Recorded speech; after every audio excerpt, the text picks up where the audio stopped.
Hello there everybody and welcome to my horror movie collection video.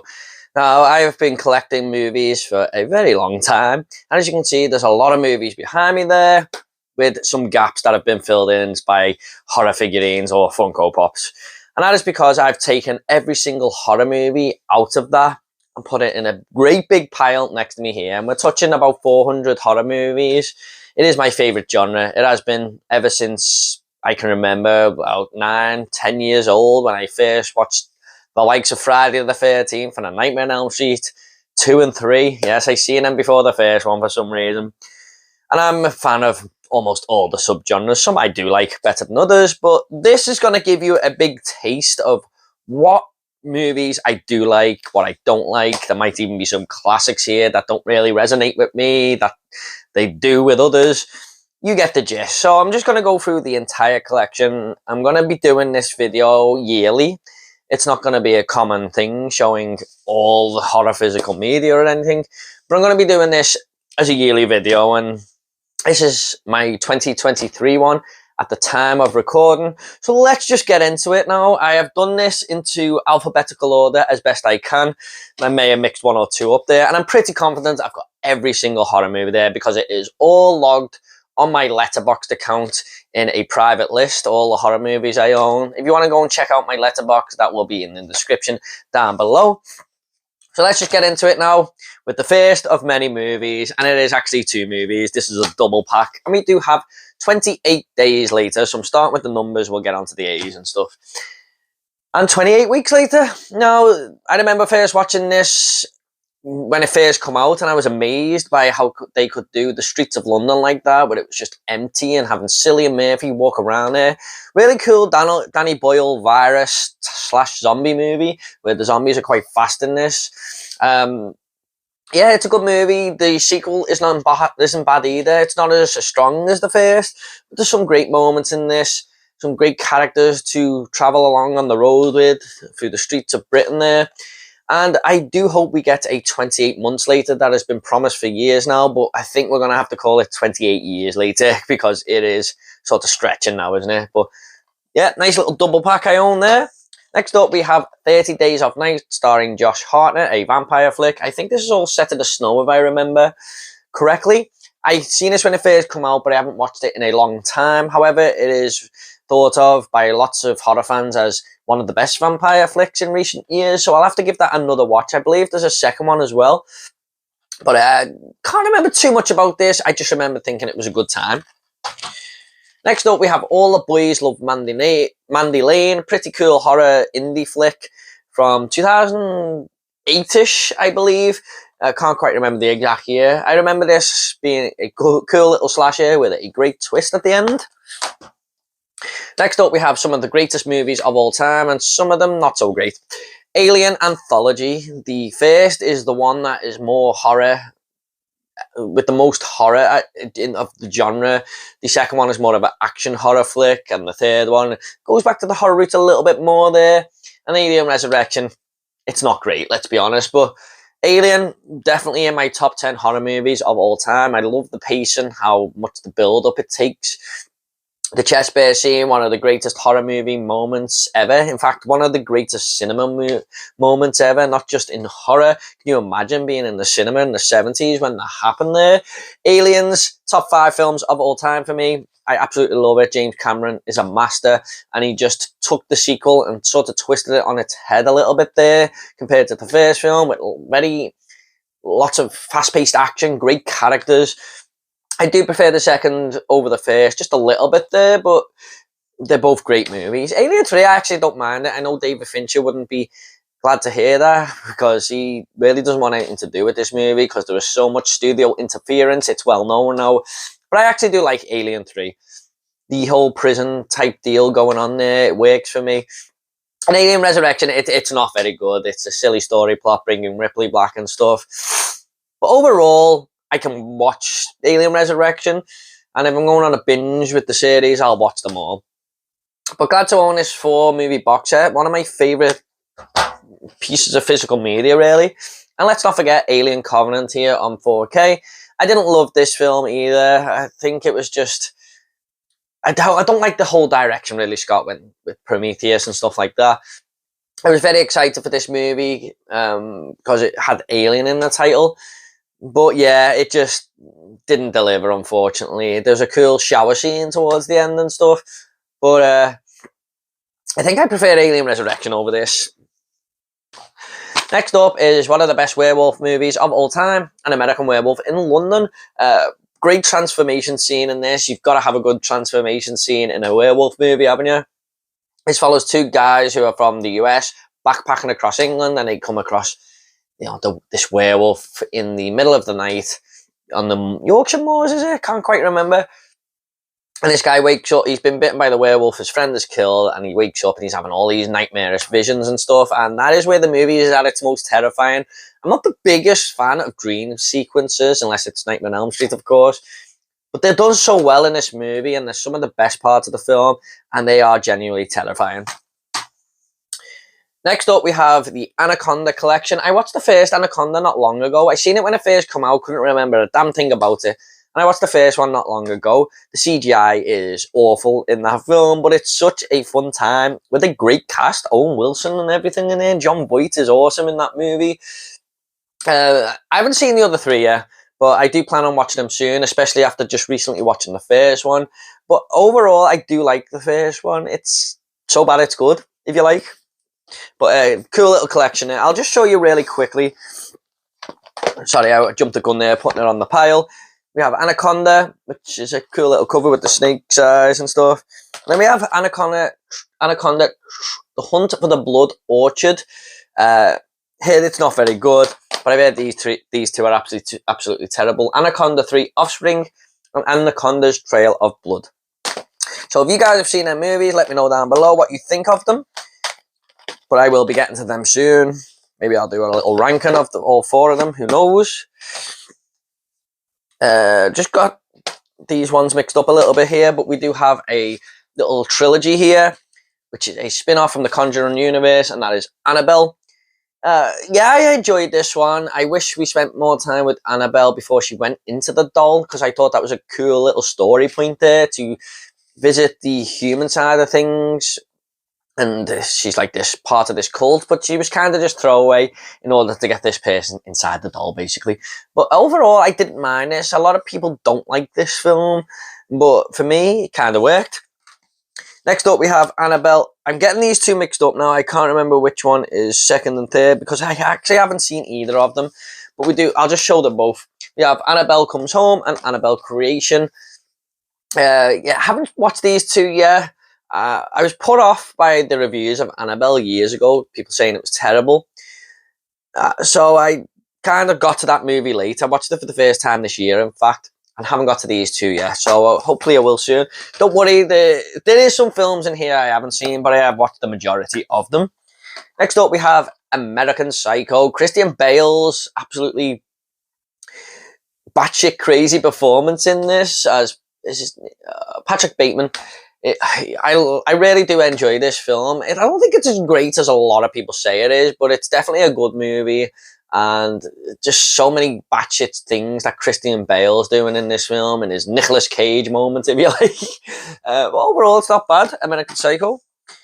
Next up, we have Apollo 18. Not a big fan of this found footage movie that takes place on the moon, is it?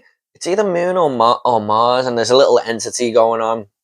And it's just like a found footage film with this one guy who's sort of trying to escape this little alien life form, basically. But I didn't like this movie. It was really dark and just didn't do it for me. And I do like found footage, but that one, eh.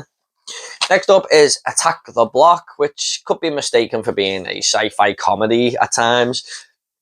But there's definitely horror elements in here. This group of teens in London who were like the hoodies they were known at the time in 2010s and stuff.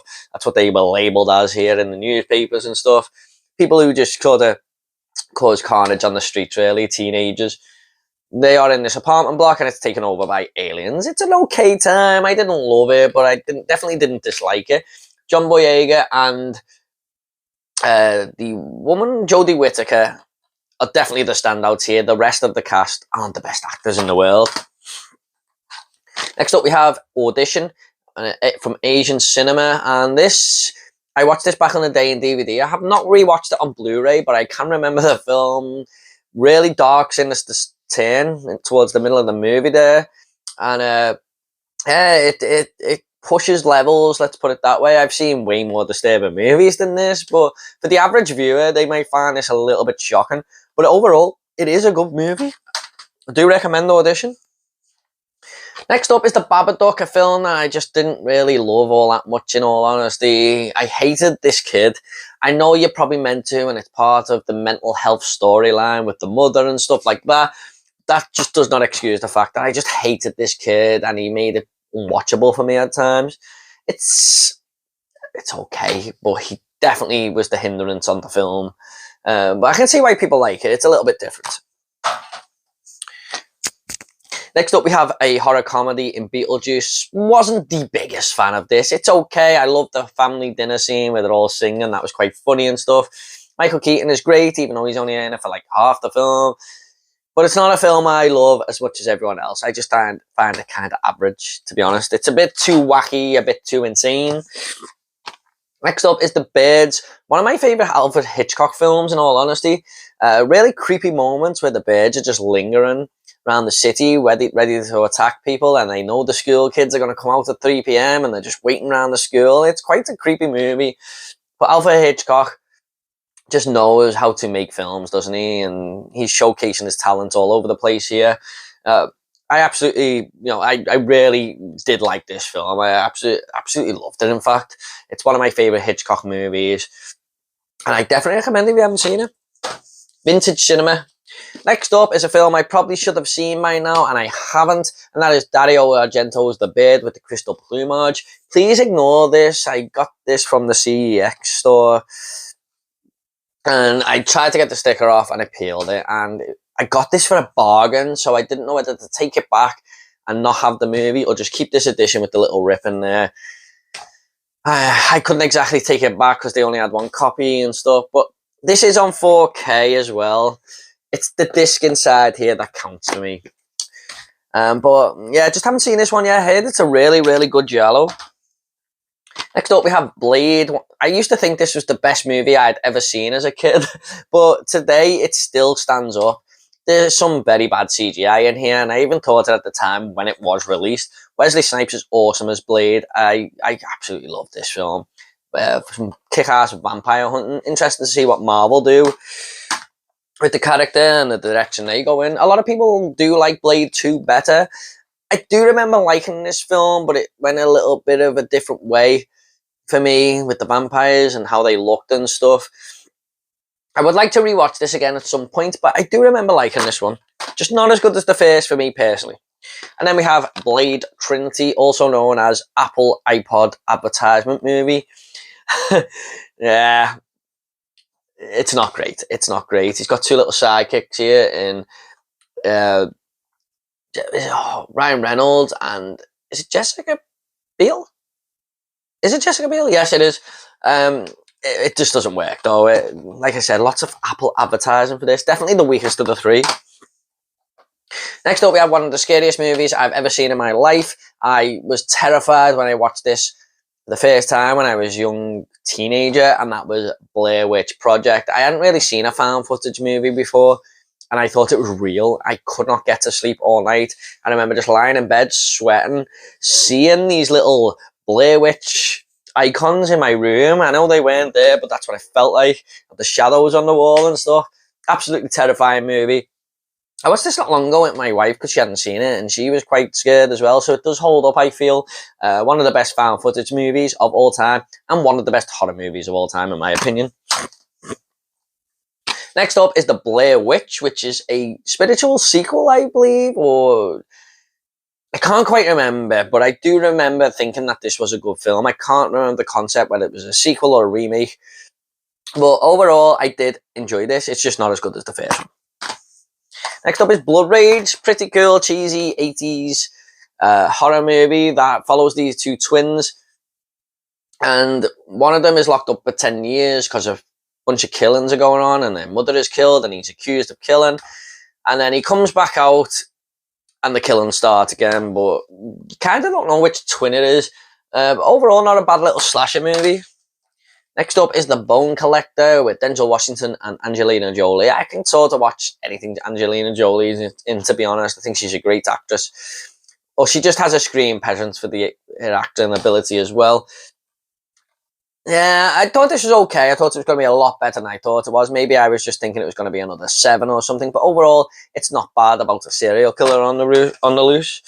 Next up is The Boy. I remember The Boy 2 was coming out, so I watched this one. I actually quite enjoyed it. I thought it was going to be terrible. It's not a great movie or anything, but it's not bad. Yeah, it does what it does. It's about a family who move in, and I think he finds this... Is it like this... Yeah, 8-year-old... Yeah, the doll that they have to care for is like a real boy, basically, and it's kind of alive and stuff. But overall, I did enjoy this one. I don't own The Boy 2. It's terrible. If I see it very, very cheaply, I pick it up one day. Next up, we have The Box, which has a really great concept. It's about this stranger who knocks at the house, and if you push this button, someone in the world will die who you don't know, but you will win £1 million. And it's the question is, would you press it or not? I personally would not, but I remember asking all my friends in work, and they said they would push the button. So just shows you the type of people I was working with there. Overall, it's could have been better than what it was. I wish they executed the concept a little bit better there. Sorry, just have a little itch there. Next up is a horror comedy. I was debating whether to put this in the collection or not. But yeah, there is lots of horror elements to this movie, and that is The Burbs, starring Tom Hanks in his comedic role days. But he thinks the neighbours next door are murdering people, and he teams up with the local friends in his street to find out and spy on these neighbours and see if they really are murderers. Such a fun movie, really, really hilarious. I've seen this film so many times. One of my most watched movies of all time. Next up, we have Burial Ground. I believe there's a 4K of this coming soon, but I probably won't buy it because I did not like this movie at all. I thought it was very weak zombie movie, and it just didn't do nothing for me. The zombies look cool at times, but overall, this was a bad film, in my opinion. Next up, we have The Burning, one of the best slasher films from the 80s there. Is it 79? I think it's 1980 or 1981, actually. This is about a group of camp counselors who burn this caretaker by accident, and a few years later he comes back to the camp, very, burns, if you like, with this big pair of shears and starts killing people off. There's an awesome raft scene in this movie, one of the best slasher kills in cinema history, in my opinion. I really enjoyed this film. I love horror films that take place in camps, and this one is no exception. Really, really cool movie. I'm just going to move this little pile over here so I'm not stretching around. Next up, we have The Cabin in the Woods. Really strange third act that I didn't see coming. I've got Chris Hemsworth in here too. It's an okay film. Yeah, a lot of people say this is one of the best modern horror movies out there. I wouldn't say that, but it is a good film and really done an interesting take on the genre, especially in that third act. It was interesting. Next up is The Call, starring Halle Berry. This is about, she is a dispatch operator for the emergency services. And she gets a call off this woman, I think it's a woman, who's been kidnapped by this guy, and she's like currently in this boot of this car, and she's trying to track this guy down. It's good. It's kind of like The Guilty, starring Jake Gyllenhaal over on Netflix a couple of years ago. But not as good, if you like. I did prefer The Guilty with Jake Gyllenhaal, but it's not bad. It's a watchable film. Halle Berry is quite good in that one. Next up, we have one of my favourite horror movies of all time, and that is Candyman. Terrified me as a kid, still quite creepy now.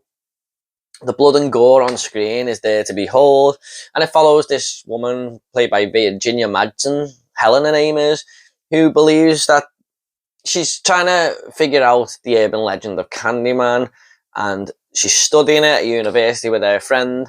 And if you say his name in the mirror 5 times, he will come and terrorize your life. And she does it, and that's exactly what happens. Her life just goes into a downward spiral. Tony Todd is excellent as the Candyman in this.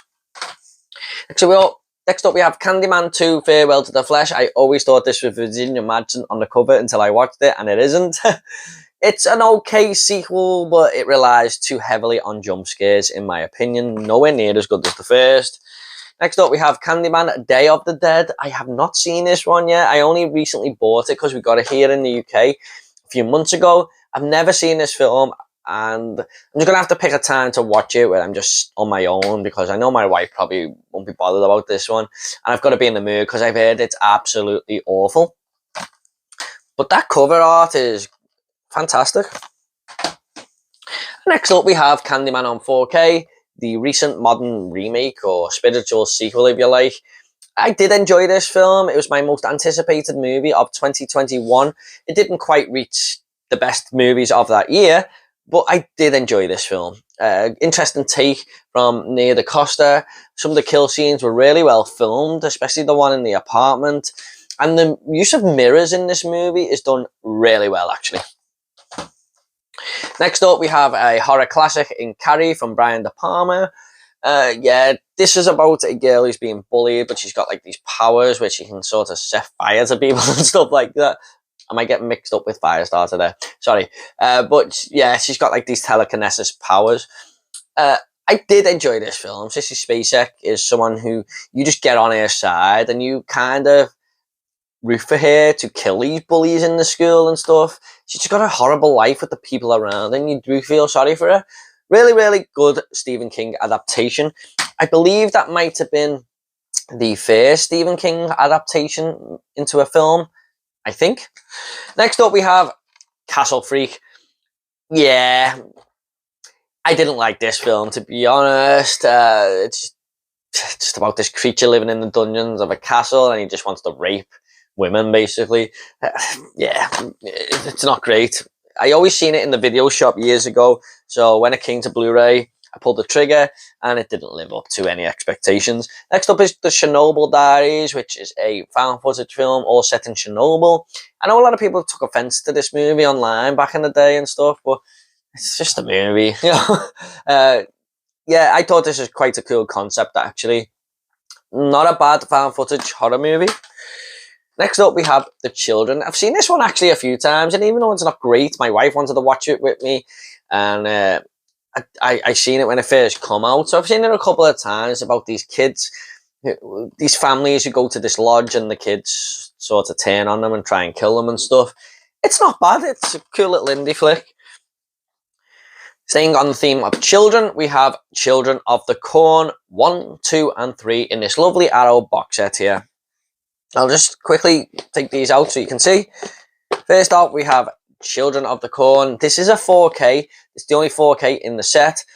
Obviously, they thought this was the best one, and it was the Stephen King adaptation, so they put this on 4K and just give the other two on Blu-ray. I didn't love this film. I wanted to watch it more than anything because Linda Hamilton was in it, who's one of my favourite actresses. I wish she was in more movies. And my friend Kyle always told me to watch it. But sorry, Kyle, I wasn't a big fan of this. I'm going to rewatch it because I still have not seen Children of the Corn 2, even though I had this on VHS. I just can't remember a damn thing about it. And Children of the Corn 3, which I've heard is a better sequel than the second, Urban Harvest. So when I come to watch them films, I will rewatch this one. But that is the Children of the Corn Arrow video box set there. Just trying to get them back in the case. Bear with me, I'm very sorry about this. Yeah, that's the Arrow video box set. I'll fix those later. Next up, we have one of my favourite horror franchises, pretty consistent in my opinion, and that is Child's Play. This is more of a slow building one. They were just experimenting with the character of Chucky there, and the suspense in this movie is really well done by Tom Holland, not Spider-Man, the other Tom Holland. It's really well built up to seeing this doll come to life, and that moment where Catherine Hicks' character sees that there's no batteries in the doll and Chucky turns around and attacks her, a legend was born, basically. So yeah, it's about a serial killer transferring his soul into a doll, basically. I'm sure you've all seen Chucky, or you've even heard of him. Pretty awesome movie.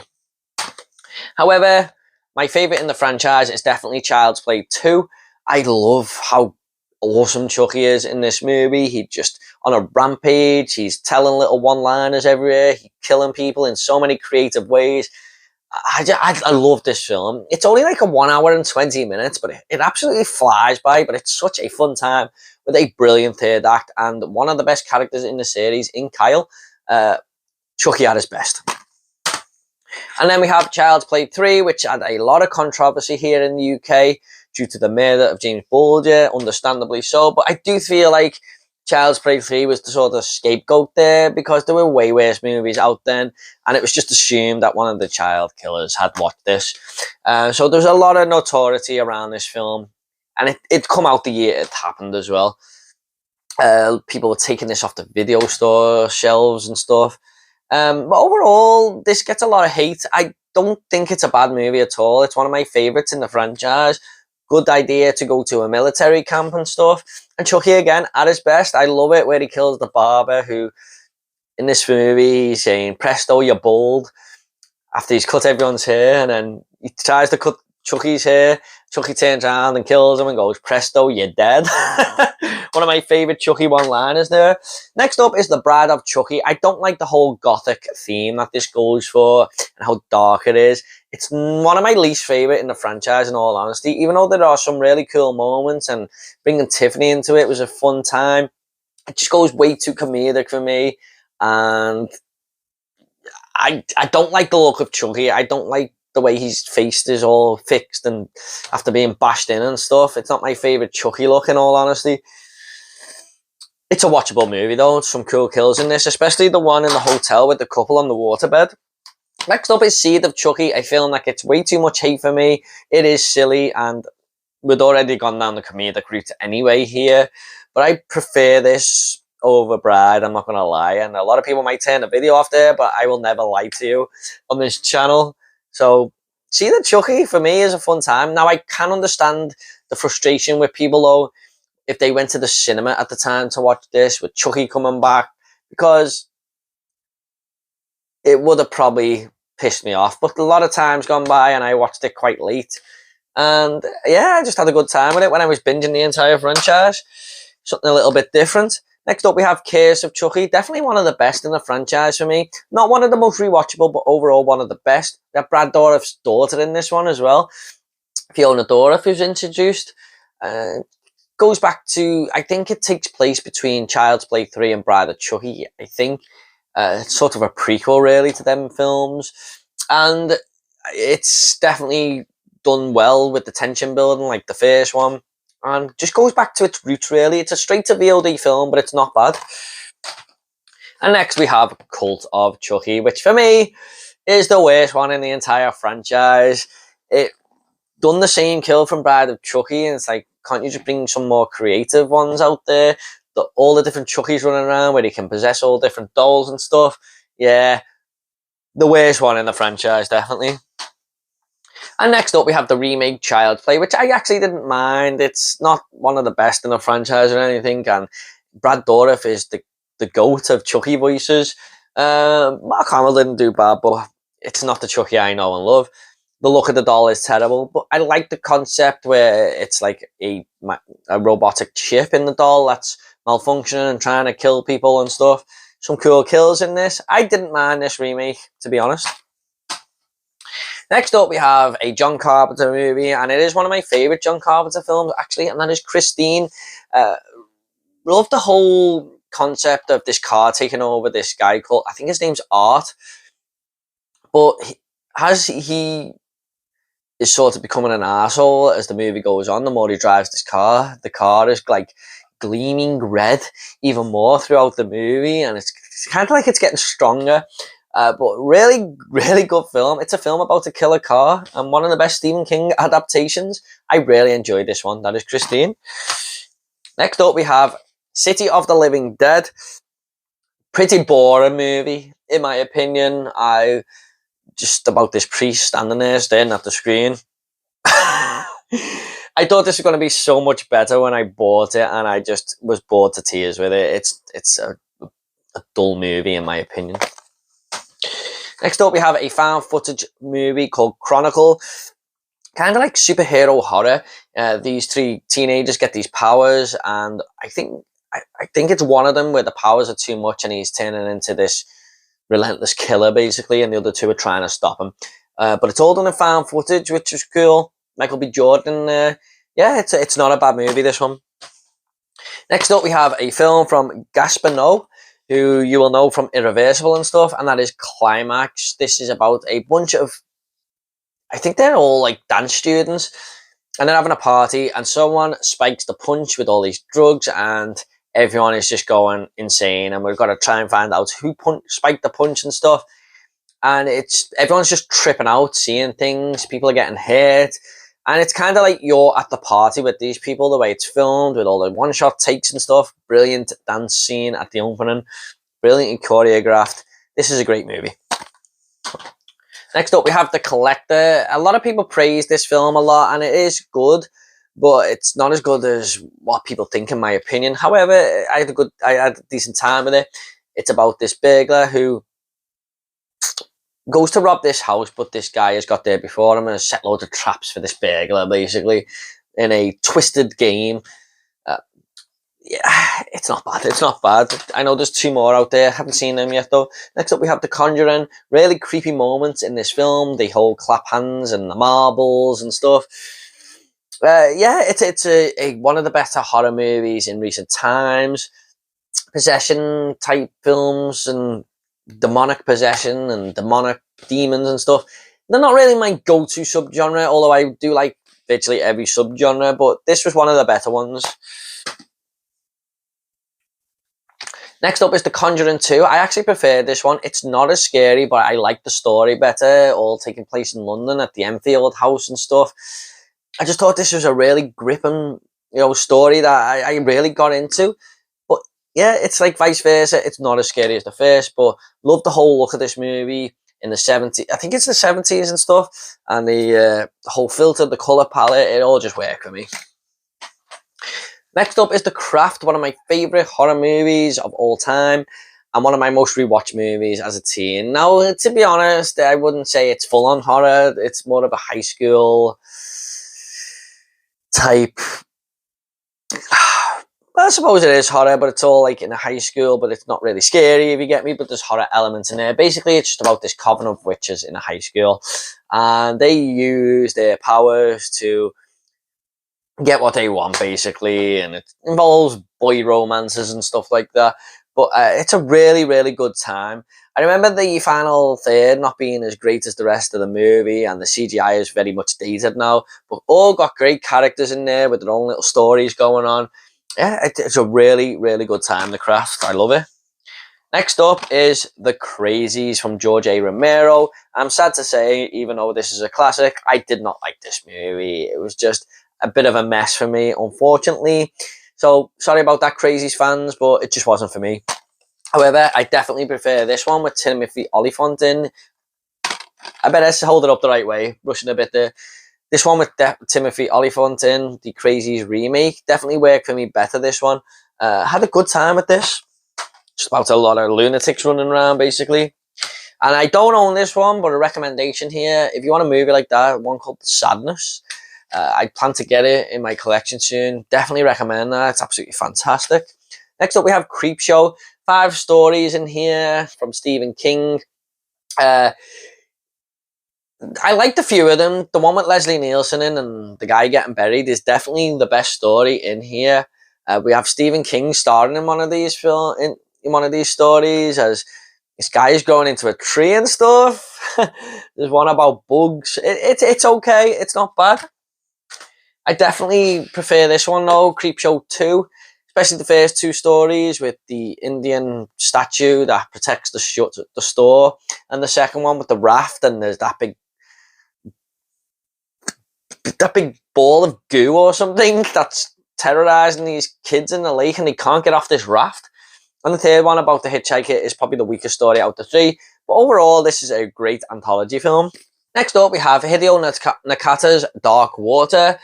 I watched this not long ago. It's not bad. It's about this woman and her daughter who move into this apartment, and there's a leak in the ceiling. She's trying to get it sorted, and this leak's getting bigger and more sinister things are happening as that goes on. It's not bad. Next up, we have Dave Made a Maze, which is an indie flick. It's not a scary movie, but there's horror elements in there about this guy getting lost in a maze, and these other people come in to help him, his friends, and they all get lost in the maze as well. And I've got to be careful because they can be killed in there. Not bad. Strange movie. Next up, we have Dawn of the Dead. For me, the best horror zombie movie of all time. I love the location in the shopping mall. I love George A. Romero's fun factor in this movie. The characters are great, like Flyboy, and you've got Ken Foree taking people out with a sniper rifle there. It's just an awesome film. It really is. I can rewatch this constantly. My nan, Nanny Lynn, used to come down and bring this and Zombie Flesh Eaters down when she babysat us, and my mum was cool with that because they were only zombie movies, and we used to just sit there and watch them with some popcorn, and I think my mum sort of perceived that because these are really violent films, actually. Now, next up we have Day of the Dead. By the way, I know this has a 4K second sight thing going on, but I haven't picked it up. I'm in two minds whether to do that. And next up we have Day of the Dead, which all takes place in this underground bunker. It's the sequel to Dawn of the Dead, even though it sort of does its own thing. Joseph Pilato is a great villain in this. I love the zombie bub who they're trying to sort of smarten up there with all the experiments. It's a great location once again. Another great zombie movie from George A. Romero. Next up we have Dead and Buried, which is a video nasty, I believe, and this is about a bunch of killings going on in this town, but every time this person is killed or the next person is killed, they join this cult of people killing people. It's a cool little concept. It's not bad. Some great kills in there. Next up we have Dead Snow, a zombie Nazi movie about all these dead Nazis that come back from the dead and terrorize these protagonists in the film. It's not bad. I love the whole snow setting as well. Next up, we have Deep Blue Sea, one of my favourite shark movies, although I did watch it recently and it wasn't as good as I remembered, but I still had a fun time with it. One of the biggest what the fuck moments with Samuel L. Jackson in there. I love the whole, the whole lab where they're sparking the sharks up and then it sort of backfires on them and they are chased by these sharks. It's a good little concept there. Next up, we have The Deeper You Dig. I was really fascinated by the cover on this film and I thought, you know what? Arrow bring out some of these films, indie horror movies, and every time I check them out, they're really good. If they're like from 2018, 19, 20, the latest ones that really like sort of pass you by, but Arrow brings them out.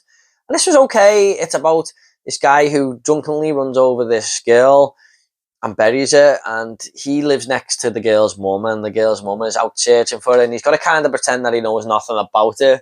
It's not bad. It's not bad. It goes a little bit strange in places, though. I wish it was kept more simple. Next up, we have Dario Argento's Deep Red on 4K. Really enjoyed this giallo. Kept me guessing towards the end. I love it when you play along with movies and you've got to guess what's going on and the killer is and stuff. Some creative kills in here. I love the use of Dario Argento's colour of blood. Just works for me. Yeah, probably my favourite Dario Argento film, to be honest. Next up, we have Deliverance. I know this is meant to be a classic, but I didn't really enjoy this one. I don't think it was that great, to be honest. It just did nothing for me. I mean, the squeal like the pig boy is one of the iconic horror movie scenes, isn't it? But yeah, I just wasn't a big fan of Deliverance, I'm not going to lie to you. Next up is a film I wasn't a fan of either, and that is Demonic Toys. Really poor movie. One of the least favourite horror films I own. The dolls just look stupid. It's taking place in a store with a really low budget feel and cheesy aspect to it, with dumb characters, and there's all like this dark magic going on at the end. It's not for me. Next up is The Range with the guy off Home Alone. You might remember the snow shoveler.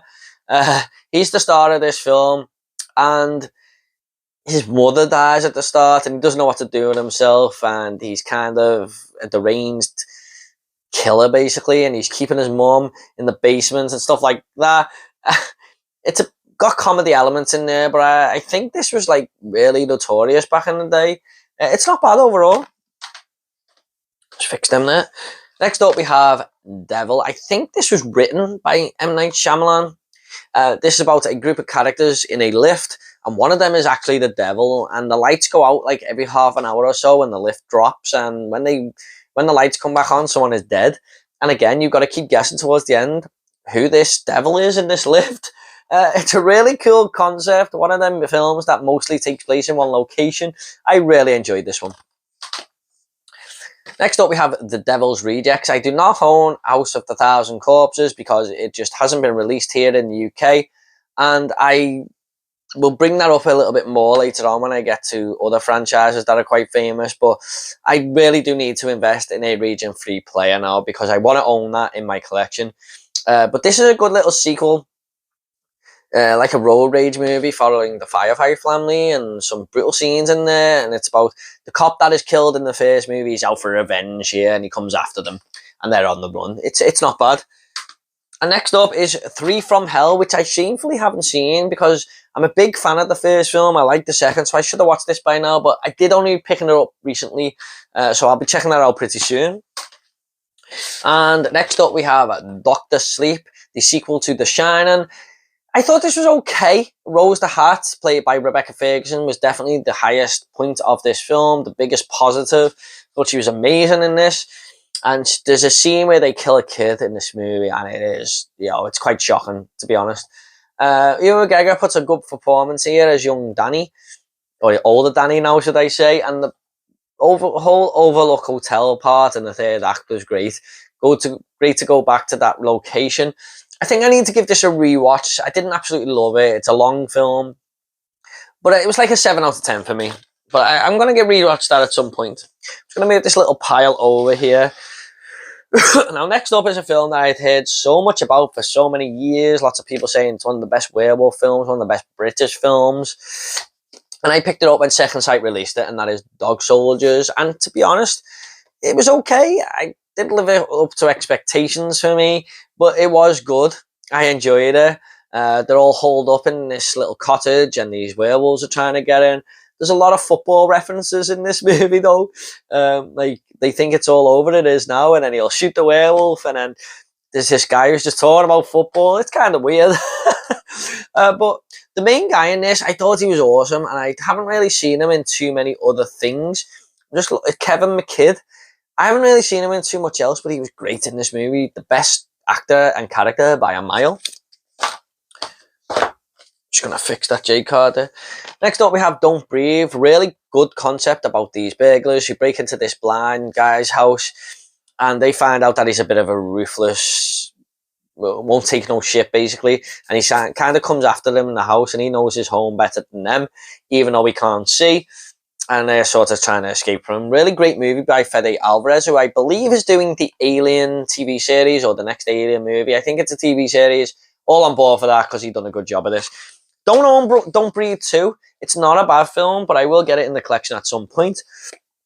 Next up is Don't Go in the House. Another video nasty, I believe. This is about this guy who... he's a little bit weird. He doesn't want to go out with his friends from work and stuff. He's just got his own little thing going on in his house. And that is keeping women hostage and burning them with this flamethrower. Yeah. I did enjoy this one, actually. I thought it was a really good low-budget horror from the 80s. I don't know if it's an 80s film or 70s, but yeah, it done the job for me. I like this one. Bit of controversy here now. Some people are going to hate me for saying this, but I wasn't a big fan of this one. I was kind of just bored to tears. However, it did have a great ending, and that is Don't Look Now. I must admit, I'm not the biggest... like, Donald Sutherland is a great actor, but a lot of the films I see him in are just kind of boring to me. There's another one coming up soon. It's kind of worth watching for the end because it's such a good twist, or chilling moment, if you like. But it's just about this girl who drowns, and they're kind of looking for her, or kind of trying to find out what happened. But I wasn't a big fan of this. I can't lie. Next up is Don't Torture a Duckling. I think this is about a serial killer going around this little village in Italy. And we've got a kind of solve the mystery in the movie. It wasn't bad. Wasn't bad. Next up is Drag Me to Hell from Sam Raimi. A bit of a horror comedy at times and a bit of over the top. This woman, I think she works at a bank. She doesn't help this gypsy woman out, so she is cursed, and all bad shit starts happening to her. It's alright. Bit CGI heavy. Next up is Eden Lake, one of the most sinister and bone-chilling endings you'll see in a movie. A good British film about this couple who just basically want to relax for the weekend, and there's this gang of youths who are right by them and won't leave them alone, basically, and they ask them nicely to just leave them alone, and they take it the wrong way and start terrorizing them. I enjoy this movie. It's really, really good horror. Next up is Edge of the Axe, another cheesy movie from the 80s. There's a moment in this. This is just a typical slasher film with this guy with a hood on his head, and I think you've got to guess the end and stuff again, who the killer is. It's not bad. Some cool creative kills in there. Does what it can with its low budget.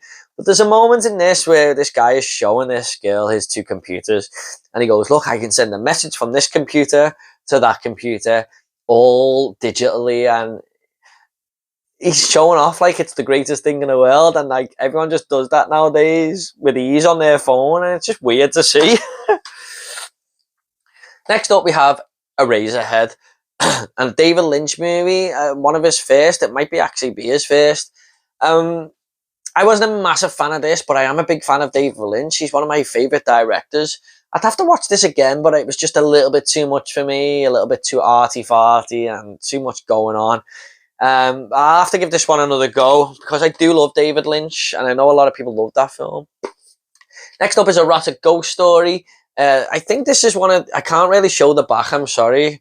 One of the Category 3 Asian cinema movies that were like banned and stuff, along the likes of Ricky O and Robotrix and stuff. I haven't watched this one yet, unfortunately, but I did get this for a great price. That's why I picked it up, this lovely box set and stuff. I haven't watched this one yet though. Next up, we have Escape Room, which is kind of like, basically, it is what it says. You got to escape the room. Like, them escape rooms are all over the world now. People go and do them for fun. But there's a horror twist on this. You don't escape it, you die, basically. It's kind of a twisted game, and kind of like the Saw movies a little bit there. I really enjoyed this, actually. And next up, we have Escape Room 2, Tournament of Champions. Does exactly the same thing. A pretty ridiculous setup to get all these characters in the same place. But yeah, you're kind of on edge, and it's kind of tense watching these movies. Next up, we have Evil Dead, which I watched again not long ago. I don't love this film as much as a lot of other people. It's fine. I have a decent enough time with it. But it's just a lot of repetitiveness going on throughout the film. The voices of the demons sort of grate on you, and it just constantly does the same thing throughout, in my opinion. It's not bad, though. I do enjoy it to a point. Much prefer this one, though, the Evil Dead 2. It does everything the first one does in such a comedic way, but never feels repetitive, and, it just fixes everything the first movie done, and I think that's what Sam Raimi set out to do, and he did it.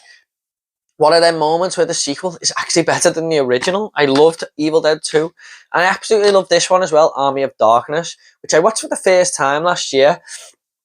Loved the whole going to is it the 1300s or something, and finding where the Book of the Dead was sort of formed and going back to that timeline. That really worked for me.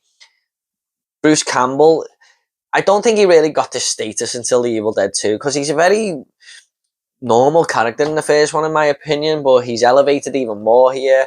He's the best part of the movie. Really love some of the demon designs and stuff in this. Yeah, Army of Darkness and Evil Dead 2 are really, really good. And next we have The Evil Dead, the remake from 2013. In my opinion, the best in the entire franchise. Evil Dead Rise has not come out on the recording of this video just yet, but I can't wait for it. This one did everything for me that an Evil Dead movie should do. I like the fact we don't really are not meant to love the protagonist in this, and she can be a bit of an arsehole at times, and the gore is off the scale. Some great moments in this, like tendons hanging off and stuff. This just absolutely worked for me, and it rains blood at one point, so what more do you want? Next up, we have The Exorcism of Emily Rose. I've heard this is quite a good movie, and it's like a bit of a courtroom thing going on, but I haven't watched this one yet, unfortunately.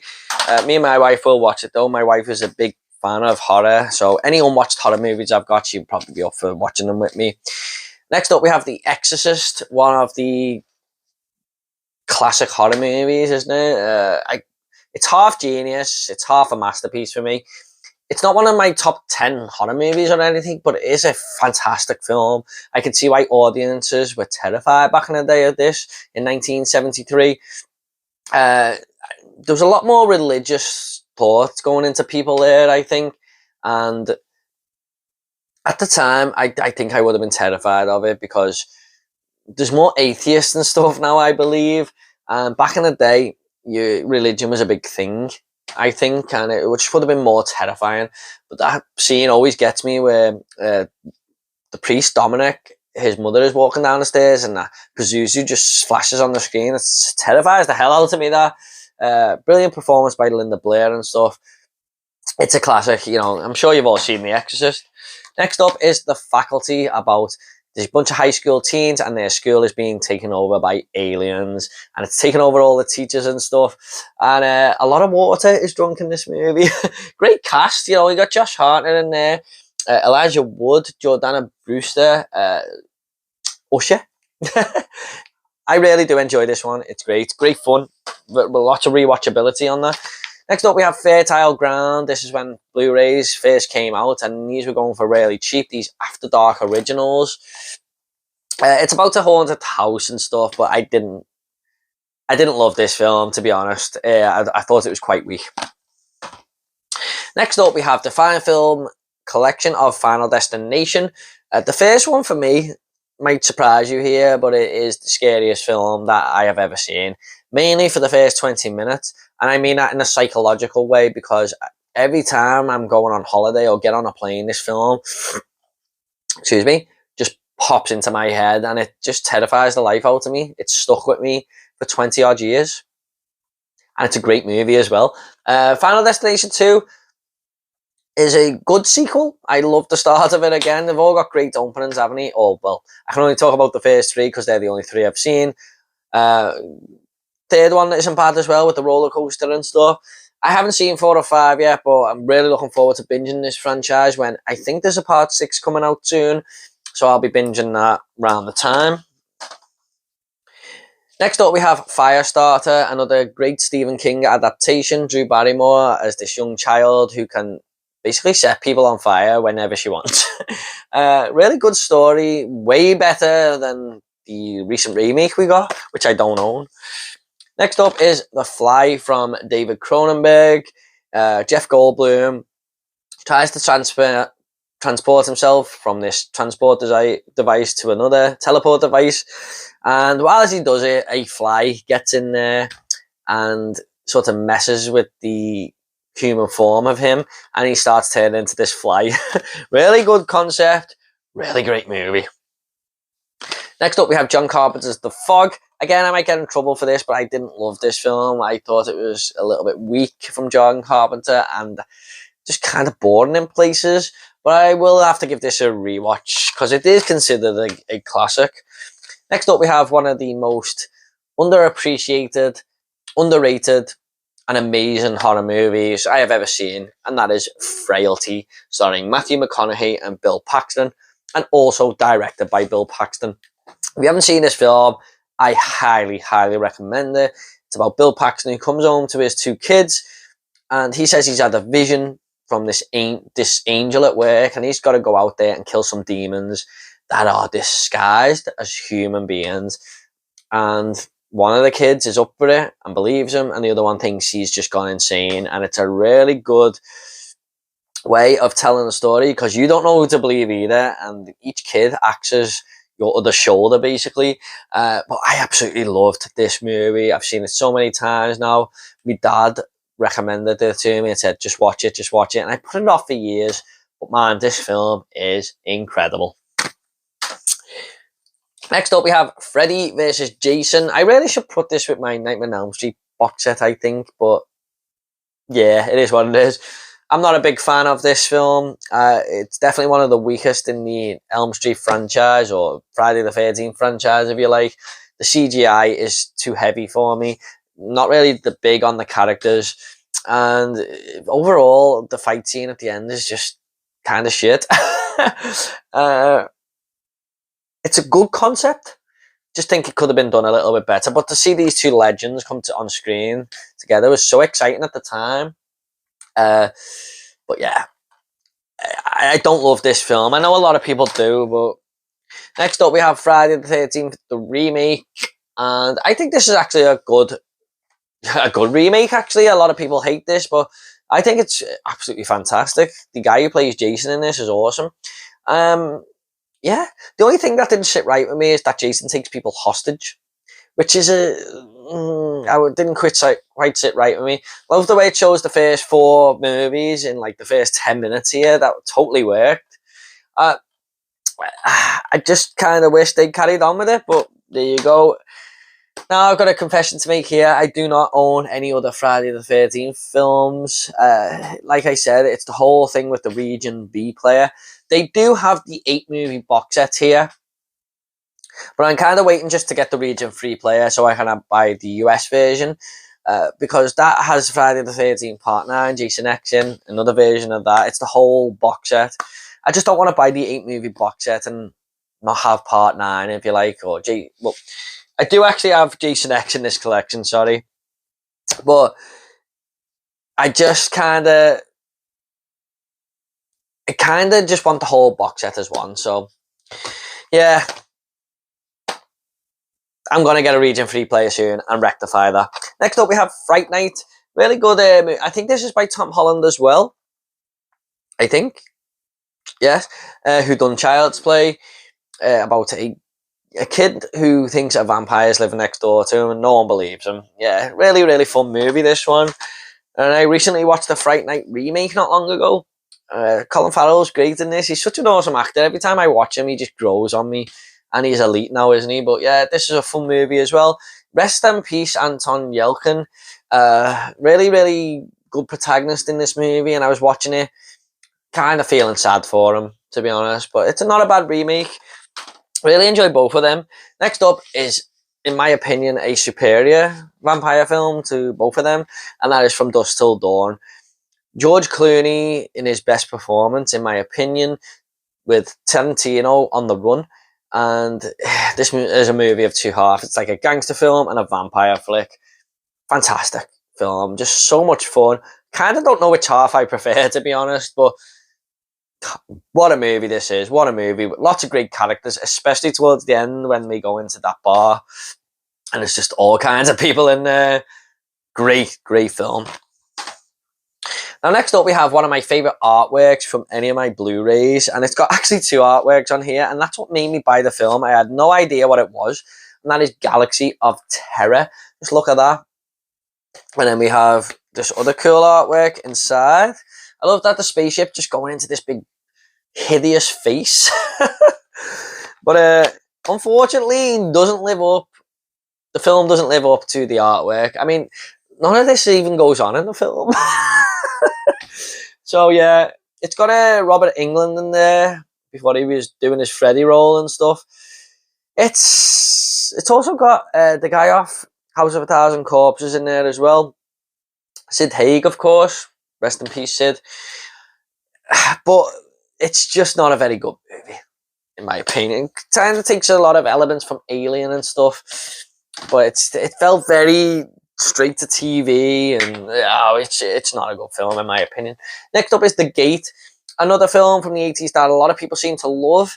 I wasn't a big fan of this. I think it's about they find this hole in the floor, or they dig this hole up and all these little demons are in there. But I didn't love this one, I'm not going to lie. The 2 kids in this were kind of fun to be around, but after that, it's just a silly movie. Next up, we have Ghostbusters. Definitely more of a comedic, child-friendly horror film. Even if it is a horror film. But it's got ghosts in, so I included it. Absolutely love this. Bill Murray is just fantastic in this, isn't he? But I love the chemistry between all the 3 and then eventually 4 Ghostbusters. Great ghost designs in this. The Marshmallow Man, Slimer, of course. It's just a fucking awesome movie.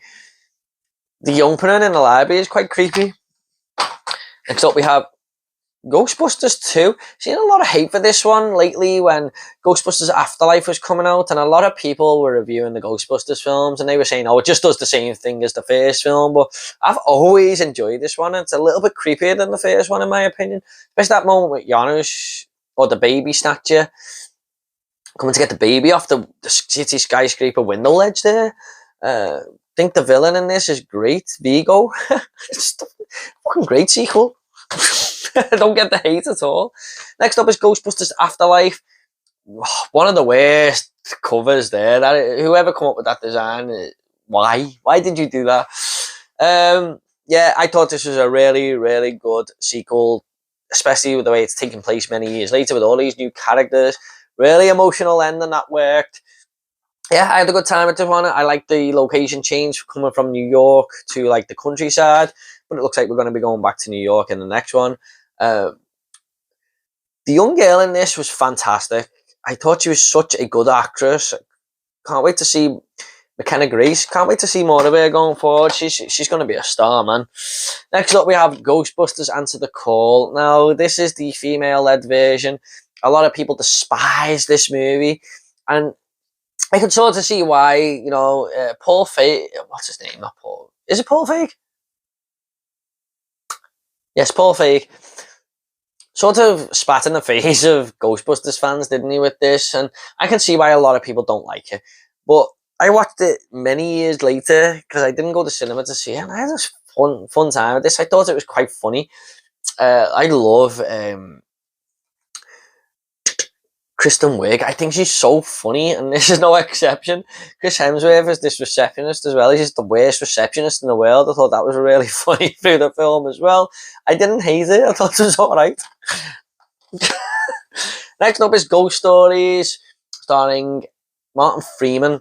I think this is 3 different tales, but I'm not certain. Lots of British actors in there. Haven't seen this one yet, but I've heard it's really good.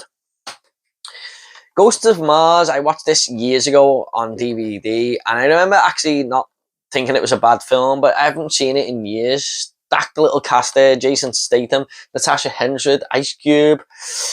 I'm going to rewatch this one in time. I think it's about a jail on Mars or something, a John Carpenter film. But I remember liking it, even though it wasn't very good. It was like one of them movies that's so bad it's good. But I'll rewatch that at some point. Next up is Ghoulies.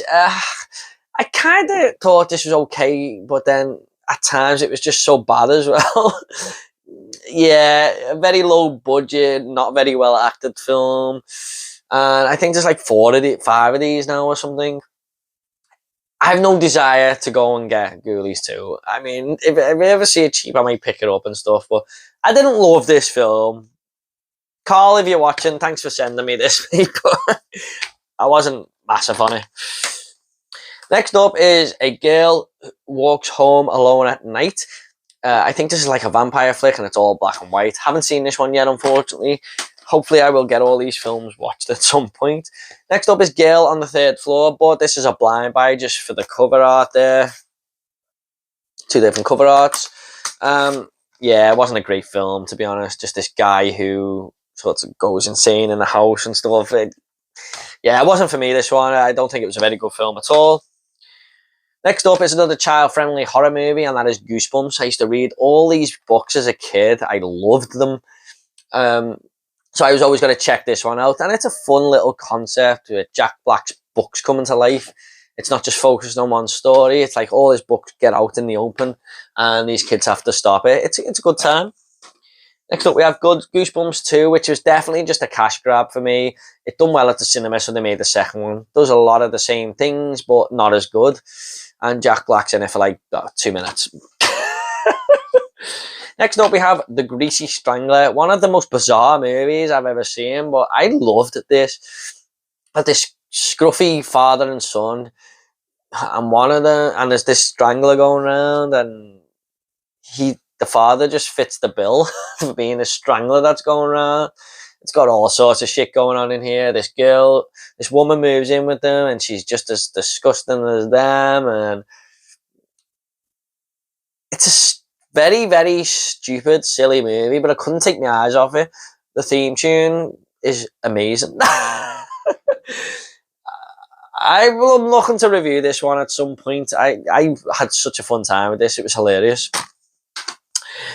Next up, we have Gremlins. Yeah, what a movie. Them movies that get mentioned around Christmas time, doesn't it? Don't feed them past midnight and stuff.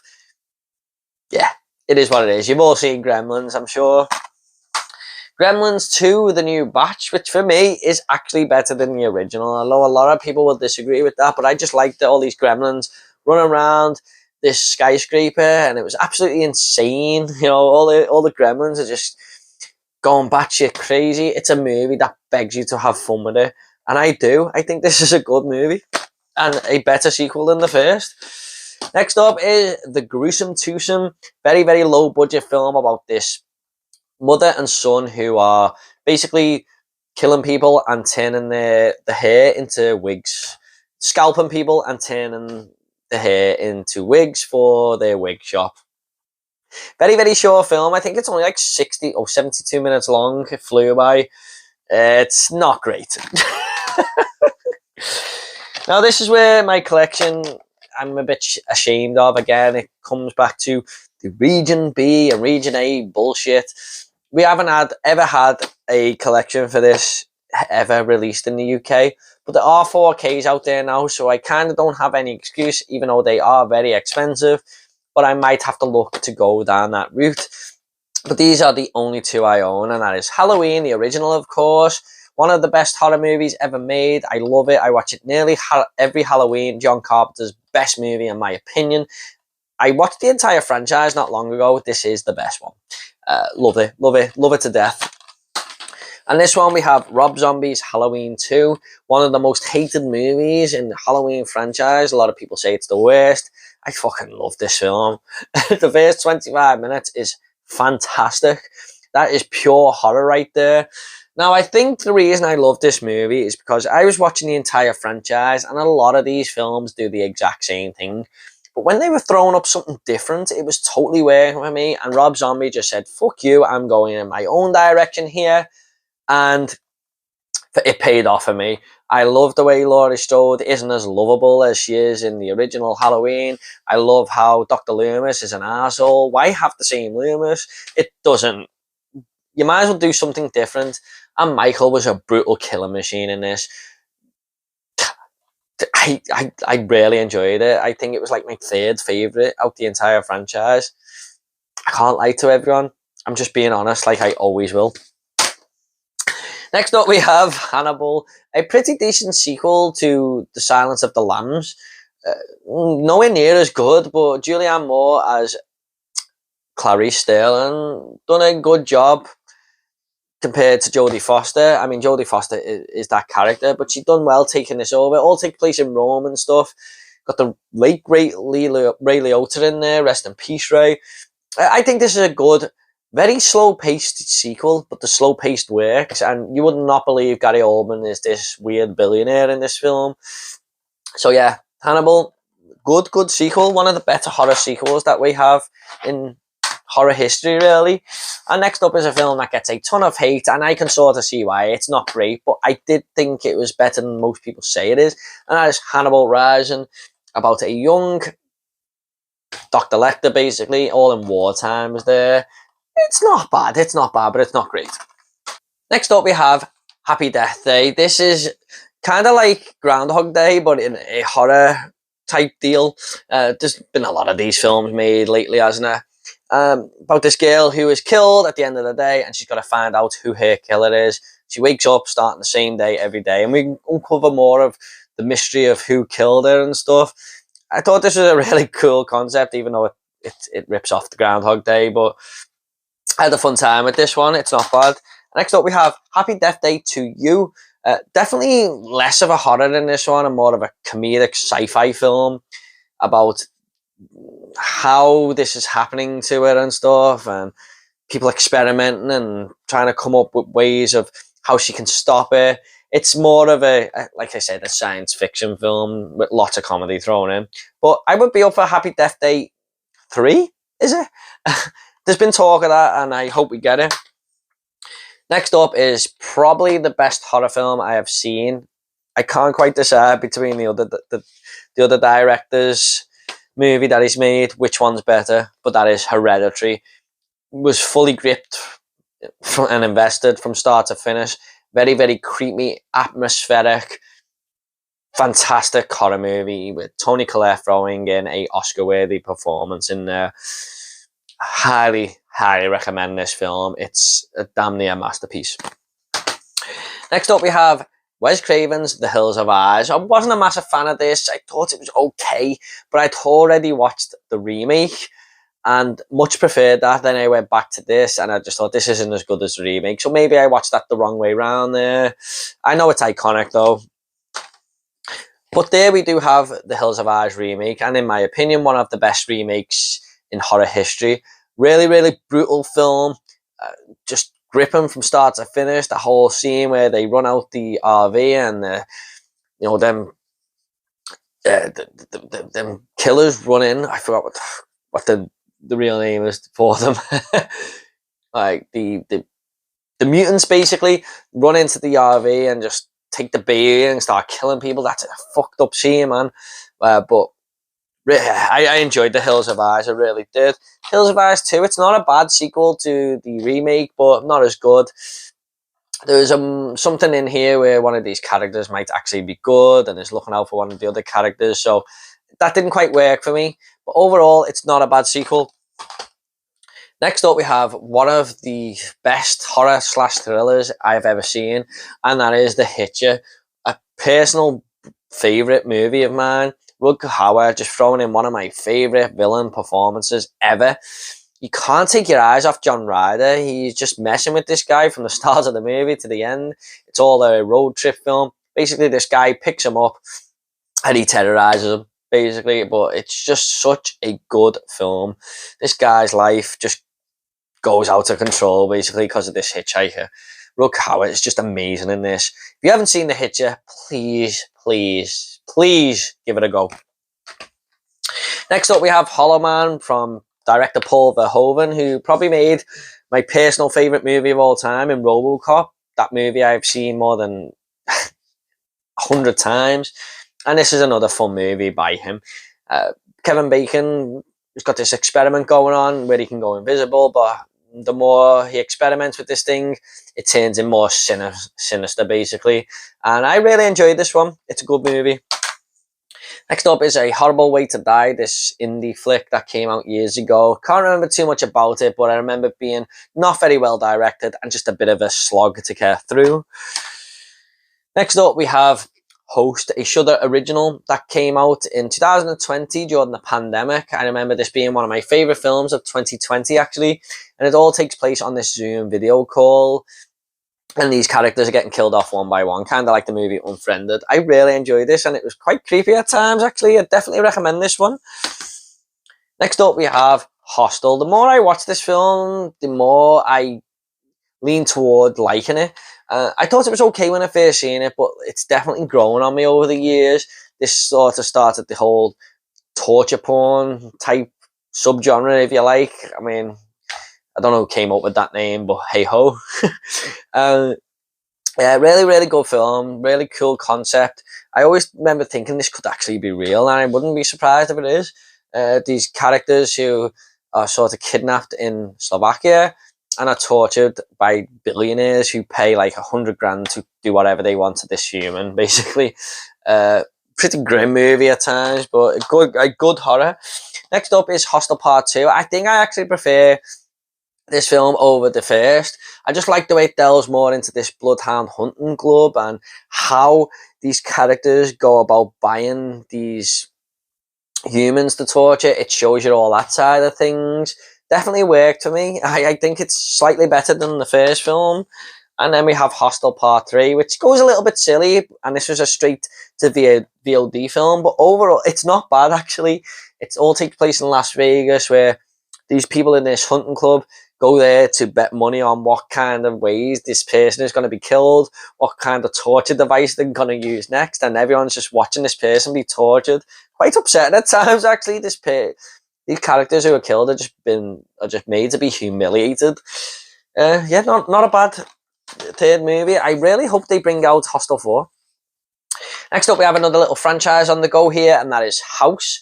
I always wanted to watch this film from the video shop back in the day, of that VHS cover of just a hand on the doorbell. And this is quite a different artwork from Arrow, but yeah, there is that famous artwork that drew me in all them years ago. But I didn't actually check them out until it came out on Blu-ray from Arrow Video. This isn't a bad movie. It's a fun little horror comedy film. And next up, we have an absolute masterpiece, in my opinion, and that is House 2, The Second Story. One of the most bizarre, terrible but good movies I have ever seen. I had a blast with this film. Me and my wife loved it. It was just so insane.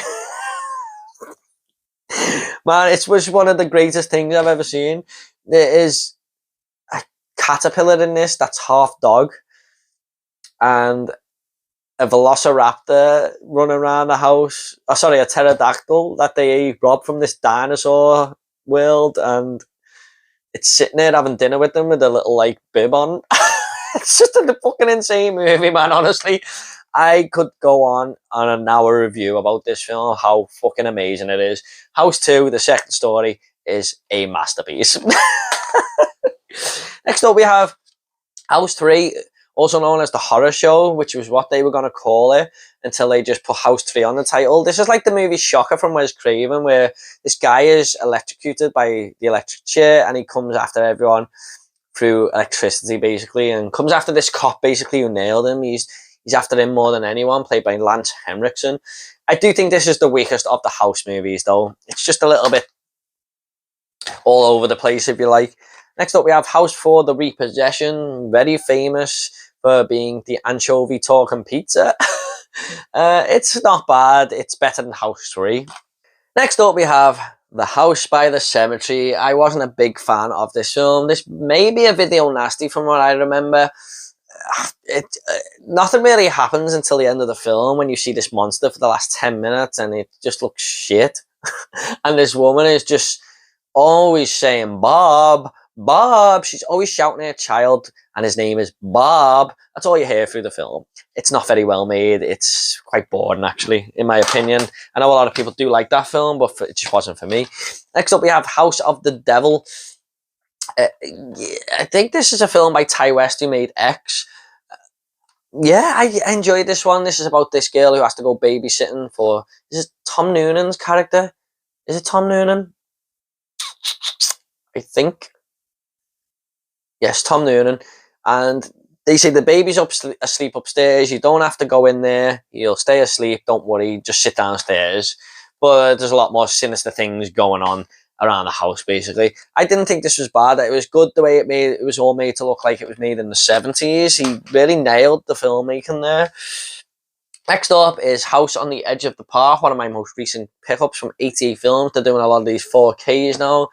I haven't seen this one yet. It's another video nasty. I believe it's about a couple of friends who get humiliated by a lot of rich people at a party, and they take matters into their own hands and try and kill all the party guests. But I'll be watching this one very soon. Next up, we have The Haunting. I remember watching this as a kid and it terrified the life out of me.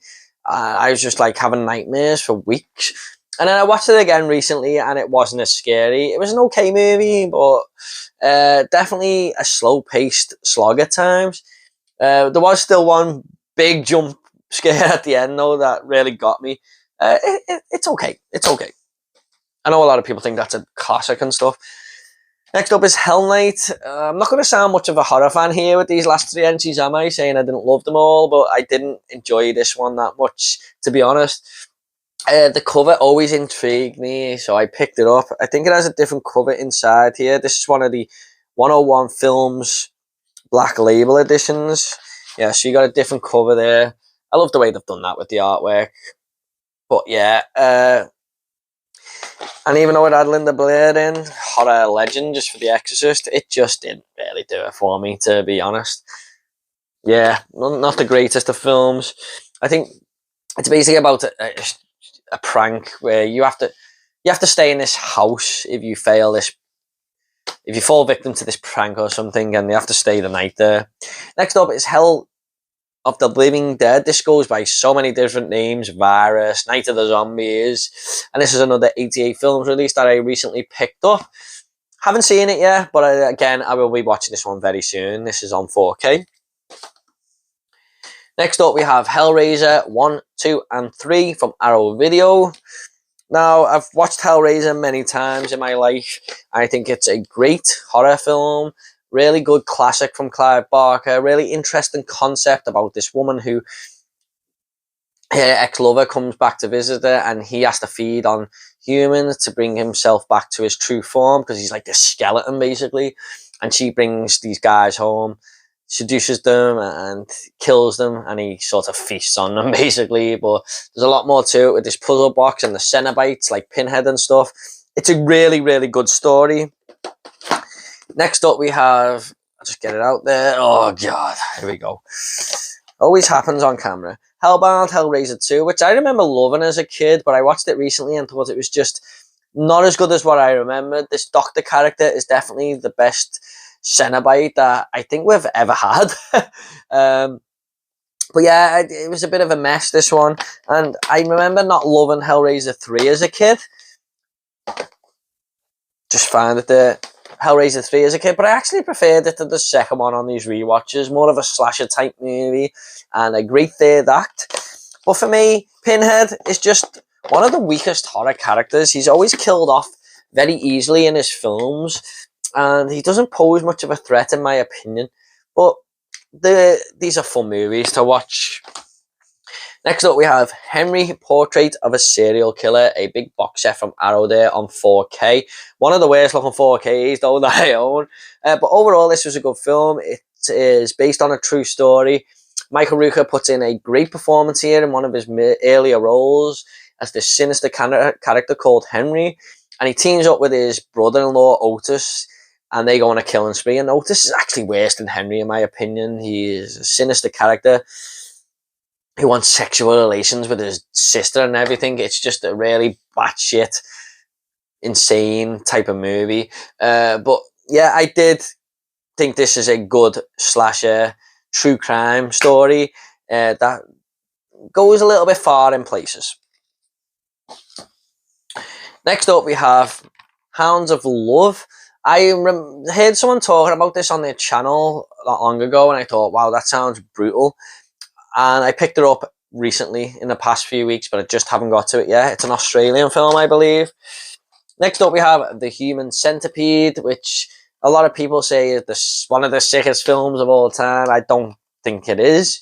It's a little bit sickly, what goes on, especially towards the end of the film. But yeah, part 2 is 10 times more disturbing than this film. Dieter Laser puts a good performance in here as the crazy ass doctor who wants to make caterpillar centipedes out of people. It's not bad actually. It's not a bad film. Next up is The Hunt, one of my favourite films from 2020 about these rich people all sort of playing and toying with these humans in a game, deadly bunch of games basically. And I love the way it bounces between protagonists at the start of the film. Betty Gilpin is kick-ass in this. I would love to see her in more movies. She's fucking awesome in this film. Let's get this box set here. Next up, we have I Know What You Did Last Summer 1, 2, and 3 in a lovely 88 films box set there. It's kind of like the Anaconda box set. We need more of these 88 films. Please bring them out. I don't care how bad the movie franchises are. There's another one coming up soon as well. Another 2, actually. So first up, we have I Know What You Did Last Summer. I watched this a couple of years ago when I picked this box set up, and it's actually a really smart story. Really enjoyed the characters in this, apart from Freddie Prinze Jr.'s character. The other 3 really done it for me. The girl off Buffy, what's her name? Sarah Michelle Gellar. She's really fun in this, along with Jennifer Love Hewitt and Ryan Phillippe. They basically run over this guy, and a year later they're getting letters saying I know what you did last summer, because they cover up the murder, and they start getting terrorized, and a few of them are starting to get killed off, and we've got to uncover what's going on really. But I really did enjoy this one actually on a rewatch, and didn't used to love it as a kid, but definitely grew on me on a rewatch. Then we have I Still Know What You Did Last Summer, which isn't bad, but it just has so many stupid moments in this film. Like, Jennifer Love Hewitt has just seen someone be killed in her apartment, and her friends are just saying, "Don't worry, you're just seeing things. It's all the trauma of last year." And she goes, "Yeah, okay." And then she goes on a sunbed with her Walkman in and her headphones on. I mean, what do you think's going to happen? Stupid decisions like that just bring the movie down for me, and so many plot holes. And then we have I'll Always Know What You Did Last Summer, which for me is the worst of the three. But I will give it, like, it doesn't have as much budget as the other two. And they tried, but overall it's not a very good film.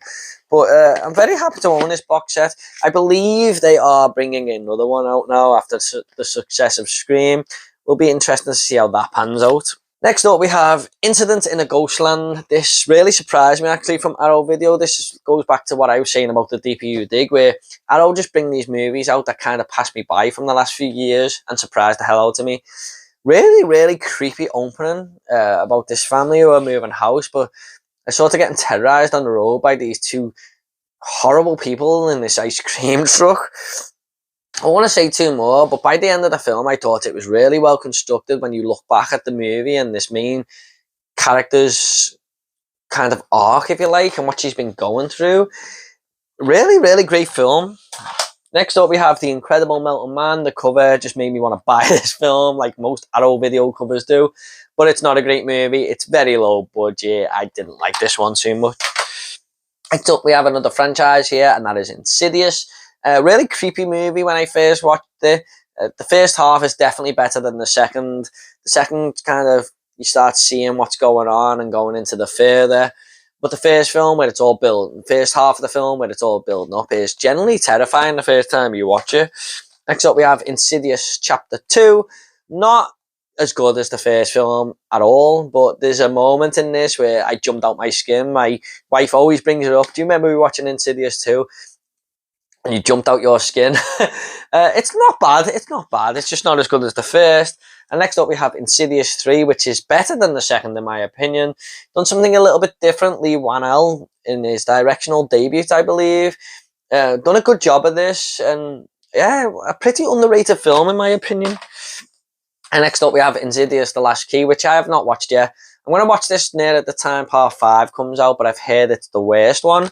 But you've got to make your own mind up, haven't you?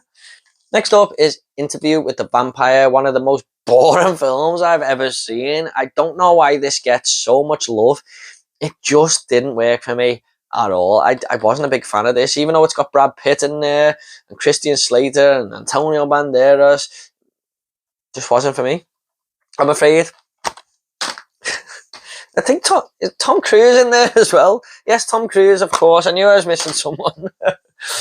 Next up is going back to what I said about the Donald Sutherland movies, and that is Invasion of the Body Snatchers. Again, another film that just is a little bit slow-paced and dull for me, unfortunately.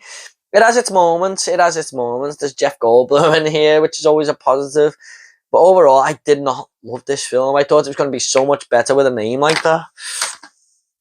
Next up, we have my second favourite film of 2020, and that is The Invisible Man. Was it my second favourite film or my first? I can't quite remember now. But yeah, really, really good take. A modern twist on the Invisible Man story from... It's kind of like Hollow Man, but I think this is slightly better. Elizabeth Moss put a good performance in here. She's terrorised by her boyfriend and then he is killed. But she kind of thinks he's still alive, and he was like this technology. He was like tech designer, and he sort of makes this suit where he is actually invisible, and she thinks he's kind of stalking her still. So another great what the fuck moment in here in a restaurant later on. Yeah, I really enjoyed this one. I thought it was awesome. Next up is I Saw the Devil. What a film this is. A great Korean movie about this guy, this serial killer going around, and he kills this cop's wife. And this cop says, fuck this, I'm going to get him. And he starts toying with the killer, basically. Sort of torturing him, but then letting him go, and then torturing him again and letting him go. And this serial killer has just had enough and starts going after him. It's a great game of cat and mouse going back and forth. Fantastic film. I loved it. Really brutal in places as well. Next up is ICU, a great concept that kind of you don't see coming until about halfway through the film, and then the film starts to make sense. It's such a unique film that I do recommend highly. It's about a lot of weird stuff going on in this house that are just unexplained things, but halfway through the film it will start to make sense. I'm not going to say too much. Next up is one of the top 10 worst films I've ever seen in my life, and that is Island of Death. This was a video nasty and it was banned in the UK, but I think it should remain banned so no one has to put themselves through it. Nico Mastorakis, who's made a few horror films himself. Oh, it's just so badly. It's just so badly directed. It's just got the worst two characters I've ever seen in a movie that I have to follow. They are the most vile human beings, and I know it's meant to be like that, but I just hated them.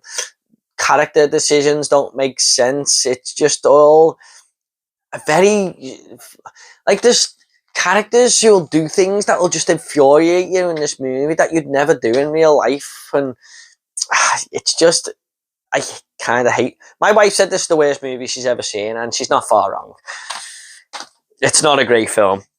Next up is I Spit on Your Grave, a great revenge movie from the 80s. This girl who is like kind of gang raped by these guys, she goes after them one by one, starts killing them off, and you kind of root for it. Actually, it's not bad. This was banned in the UK again. The only unfortunate thing about this, I don't think it's the fully uncut version. I don't kind of know what's cut out, but it's not fully uncut. This one, it's nearly uncut, but not quite there, unfortunately.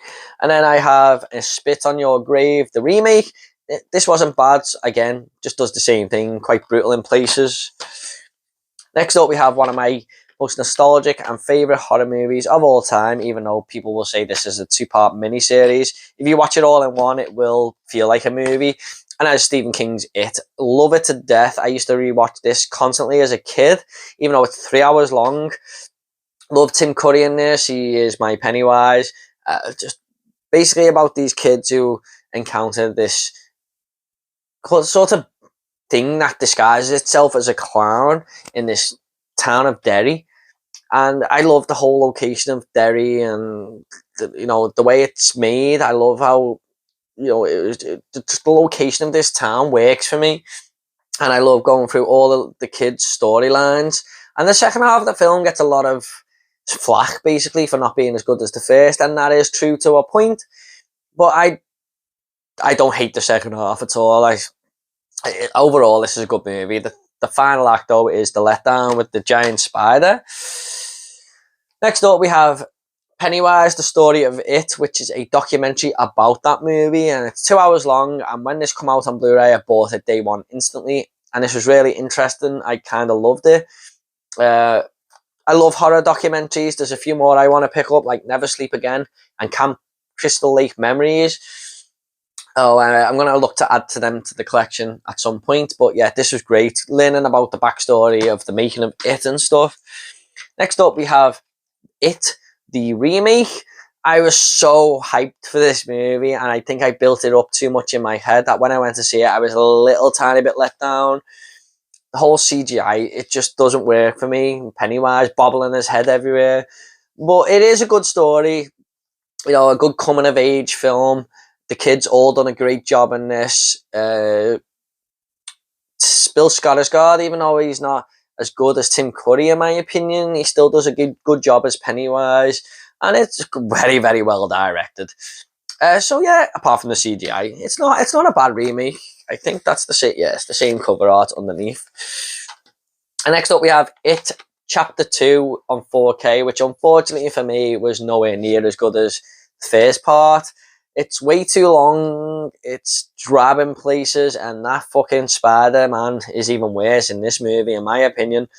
Also, the part with the old woman was way better done in the miniseries. I was like, what the fuck was that in this movie? Again, too much CGI, relies way too much on it. Good opening though in the circus. I remember reading the book, and that's very early on in the book. I thought that was a good part of the movie, but And when it started, I thought, wow, this is going to be awesome. But overall, it's not a very good movie in my opinion. I know we're meant to be getting a TV series, Welcome to Derry or something, which will be interesting. And next up we have It Follows. Really good concept that uses sexually transmitted diseases as a horror movie, basically. You've got to basically have sex to pass on this curse to the next person. And the curse is that this thing is going to come after you and kill you. And it could be disguised as anyone. At one point it's an old woman. At one point it's just a middle-aged man.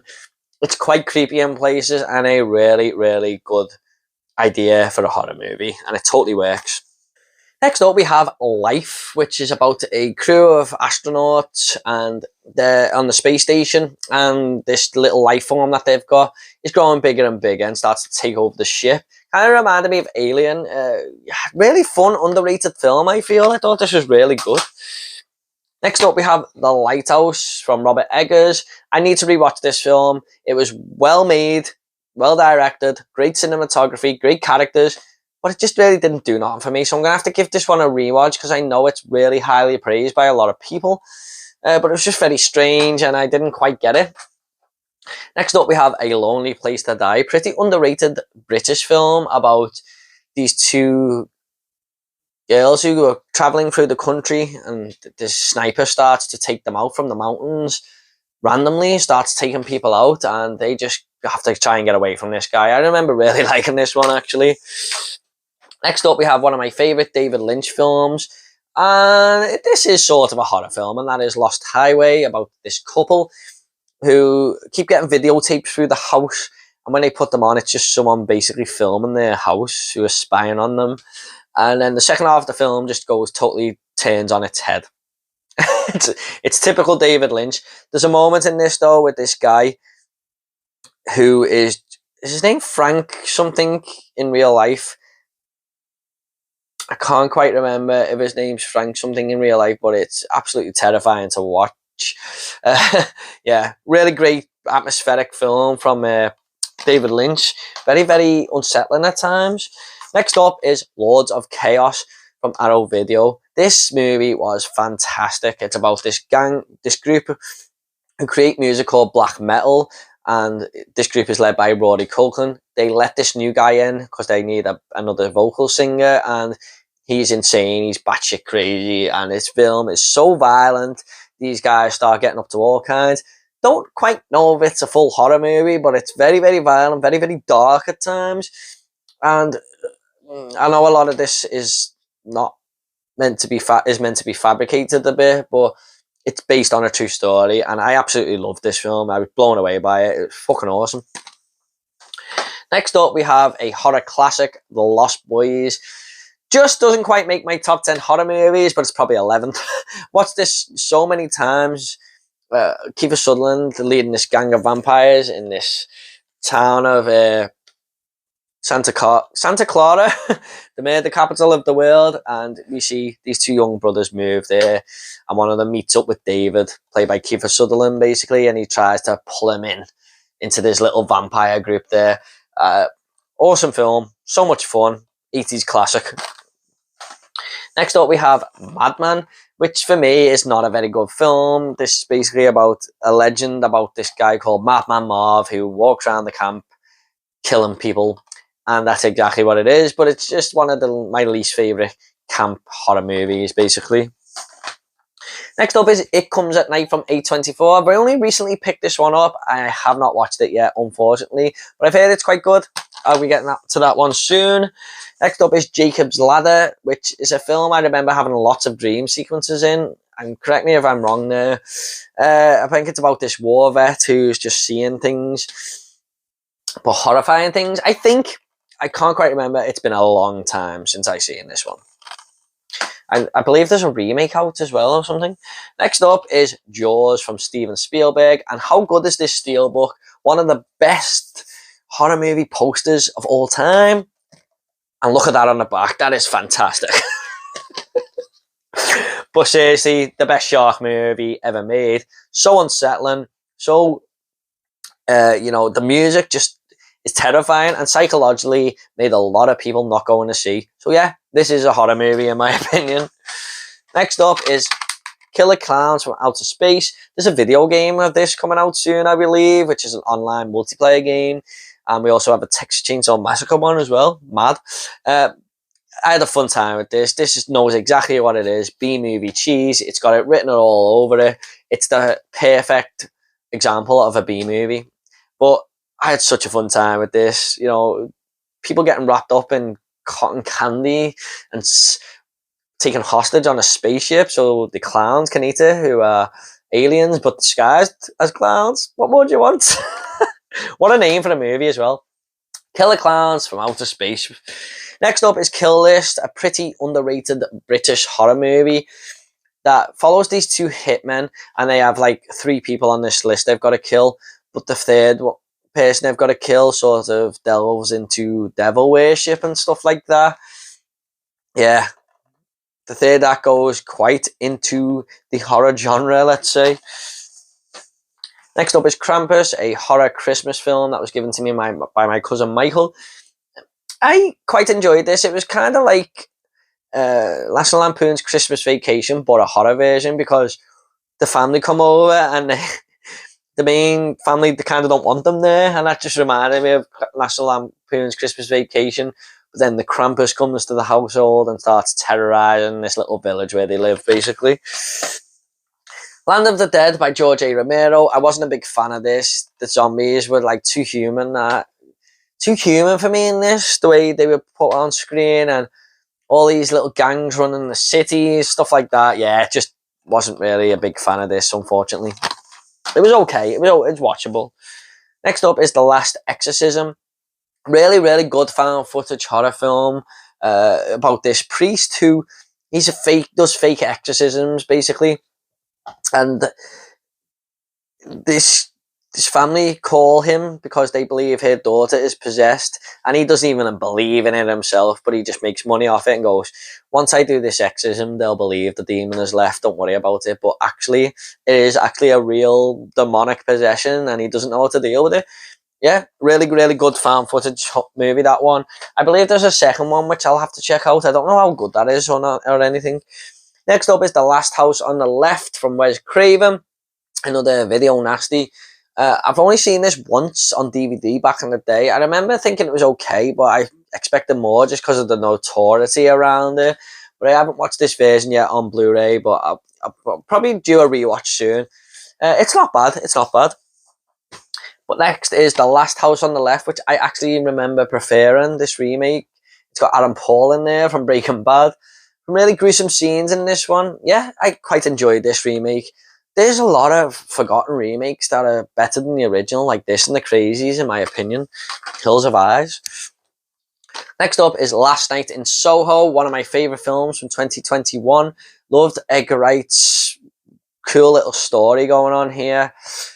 Basically about a dressmaker who moves to London, and she moves into this apartment where this young girl was murdered years ago, and she starts going into this world in her dreams where this young girl was murdered there, starts sort of seeing how her life panned out. Really, really good film. The only bad thing about it was the CGI towards the end. And we also have Let the Right One In, where this young kid moves next door to this young girl, and she is in fact a vampire, and she sort of looks after them against all these bullies and stuff. Really good concept. I haven't seen it for a long time now, and I believe there's a Let Me In, which is another remake that I haven't seen yet, but that is Let the Right One In. Not a bad vampire flick. Next up we have Malignant from James Wan, one of his better movies in my opinion. I remember watching this a couple of years ago at the cinema, and I was thinking, I'm not sure on that film, and then by the time I got home I thought, I couldn't stop thinking about it, and I thought, you know what, that was actually a really good film. Great central performance from Annabelle Wallis here, who basically some murders are happening around and she can't quite explain it. But the movie goes to some interesting places in the third act, and there's some great moments here. Something a little bit different. I absolutely, thought this was one of the best films of 2021. I think it had it in me top 20 out of 100 films there. Definitely recommend this one if you want something a little bit different. Next up we have Maniac Cop, which is Bruce Campbell trying to track down a serial killer who is going around disguised as a cop, basically. It's good fun. I don't own 2 and 3 because they have not been released here yet, unfortunately. Next up, we have The Man with the X-Ray Eyes. This is actually just called X, The Man with the X-Ray Eyes, but for over here, they have removed the title of X and just called it The Man with the X-Ray Eyes.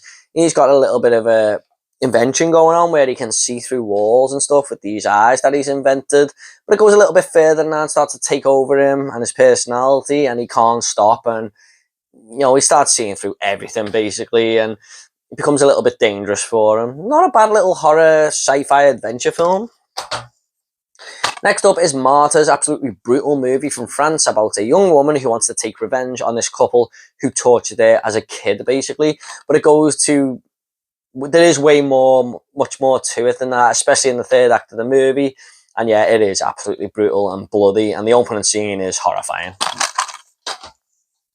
Next up, we have another shark movie in the Meg. Jason Statham battling this gigantic shark. What more do you want?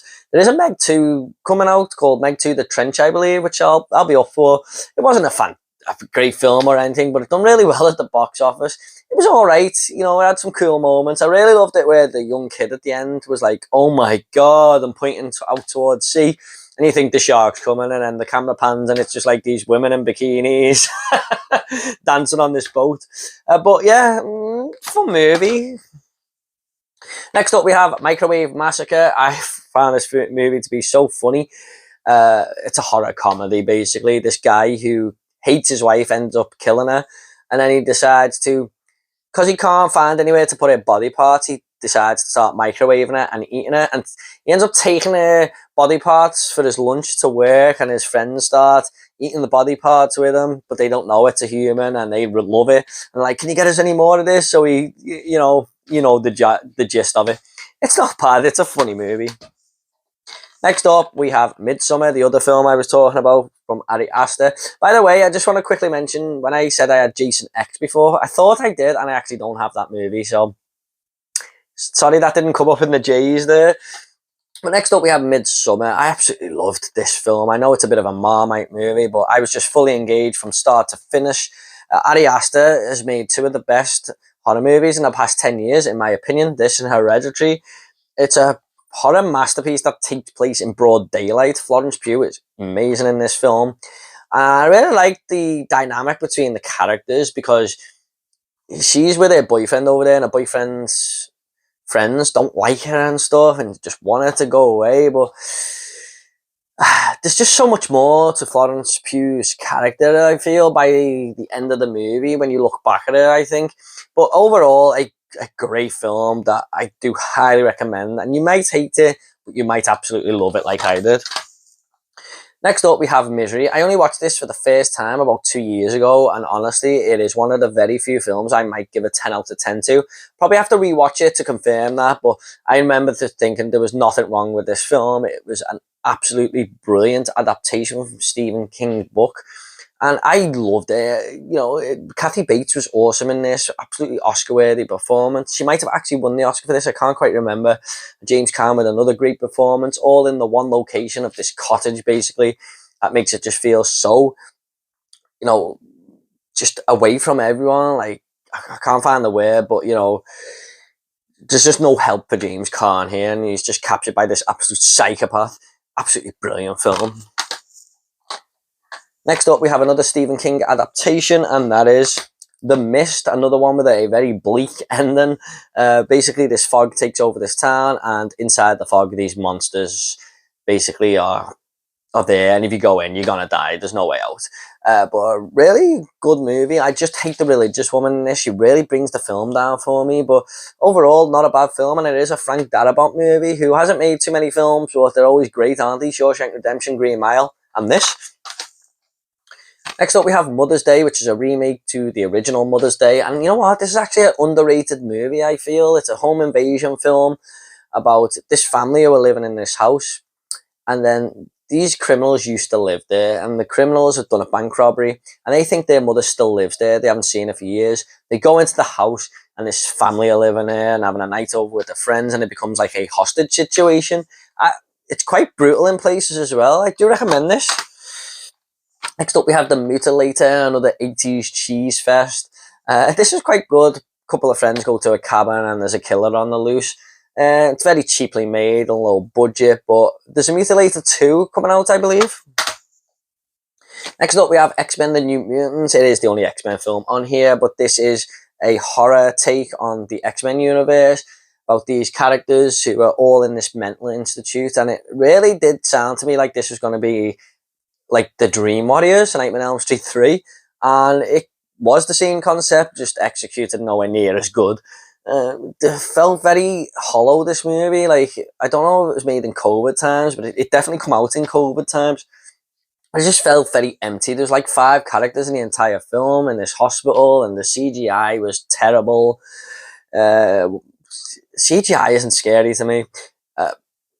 Anya Taylor-Joy absolutely carried the film though. Next up, we have New Year's Evil. Only just picked this one up recently, haven't watched it yet. Next up, we have The New Kids, which was, for me, a very surprising film. I really enjoyed this one. A couple whose family are killed end up going to live with their uncle and aunt. And when they get there, these kids are like terrorizing them in the town. But it's a really bit of a gem, really, in my opinion. I had such a good time with this, from director Sean S. Cunningham, who, of course, done Friday the 13th. And next up, we have Night of the Hunter from 1955. Watched this not long ago for the first time. Robert Mitchum is a very dark, sinister character in this who's trying to infiltrate this family because one of the kids knows where this load of money is hidden, and Robert Mitchum has been told about this money, and he's trying to infiltrate there, get with the mother of the family, and then try and dig into what the kids know. Very dark, creepy movie. I really enjoyed this one. That is Night of the Hunter. Next up, we have Nightmare City. I wasn't a big fan of this one. I've heard a lot of people say that they do enjoy this film. I'll give it its due. It's got a lot of kills in there. I mean, I think there's like 50 or 60 kills in here. So if you just want to see a lot of carnage, it might be worth it. But for me, it was just an excuse, really, for loads of blood and gore. No story to it at all. And the zombies, for me, were kind of weird in this. They just like didn't have the greatest makeup, and they were all running around with guns and stuff. A strange one, but yeah, it wasn't really for me, this one, I'm not going to lie. Next up, we have my possible favourite horror franchise alongside Child's Play, and that is A Nightmare on Elm Street. 1 to 7 movie collection. These are the films that got me into horror. You know, I remember when I was a kid in school, and I heard kids on the playground talking about this guy with a burnt face killing kids with this claw, and I didn't even know movies like that existed. And I begged my mum and dad to watch it for the next 2 years. It's like I came home and said, can I watch this film called Freddy? And they rolled their eyes going, oh, here he goes, he's heard of it. I just thought all movies were like The Jungle Book and Aladdin and stuff. And it took me a good couple of years to convince them to let me watch it. And when I did, I fell in love. I did sneak over to my friend's house to watch the second one a couple of times. But the one where I really watched all the way through at first was A Nightmare on Elm Street 3. But yeah, it's a solid franchise. The first one, really good original horror movie from Wes Craven. He read a story in the news and then just come up with the idea. I always like hearing that. Little fun fact there, but he's created an absolute horror icon here, hasn't he? Just a great movie overall. Freddy's 2, Nightmare on Elm Street 2, Freddy's Revenge, is one that I have a little bit of a nostalgia for, mainly because I watched it in parts when I snuck over to my friend's house, but I always remember being quite scared of it because it was one of the very first horror movies I'd ever seen. And Freddy, when I watch it back, it still is the scariest one. Freddy is very dark in that film. A bit weird with the possession takeover stuff, but I enjoy it. I know it's not a great film for neutrals, but as a Freddy fan, I really do enjoy it. It's one of my favourites. Nightmare on Elm Street 3, The Dream Warriors, definitely my favourite of the franchise. Just love all the characters in that, the powers they possess in the dream world and stuff. Love the whole mental hospital setting. It's just a great one to bring Heather Langenkamp back, was the icing on the cake there. Nightmare on Elm Street 4, The Dream Master. Part 4 and 5 were really hard to get hold of on VHS here in the UK. You could only ever seem to get the first 3 for some reason. But I finally watched it in the end anyway. It's going down the comedic route now because Freddy 3 introduces a lot of that but keeps it very dark. Nightmare on Elm Street 4 kind of just seen Freddy as this pop culture icon and played on that and made him more comedic. It's an okay movie, it's watchable, but I don't love it. The gruesome kill with the insect, though, is one of the best kills. It's just gruesome to watch. Nightmare on Elm Street 5 also has a great kill in there with the motorbike. I think his name's Danny. That is one of the best kills in the franchise. But overall, not a great movie. Just lots of random shit happening, and I don't love Part 5. Part 6 is definitely the weakest for me. One of the worst films I've ever seen. I hate how comedic Freddy is in this. The whole film is like a cartoon at times. And his makeup is just dreadful. And it contains the worst character in the entire franchise for me in Tracy. I can't stand her.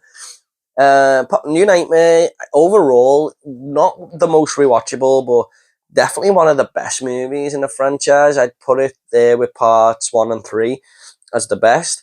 I like what Wes Craven did there. It was like an early screen test for what he did with Scream, sort of parodied in horror a little bit.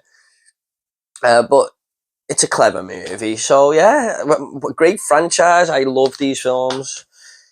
And next up we have A Nightmare on Elm Street, the remake, which I don't absolutely hate like a lot of people.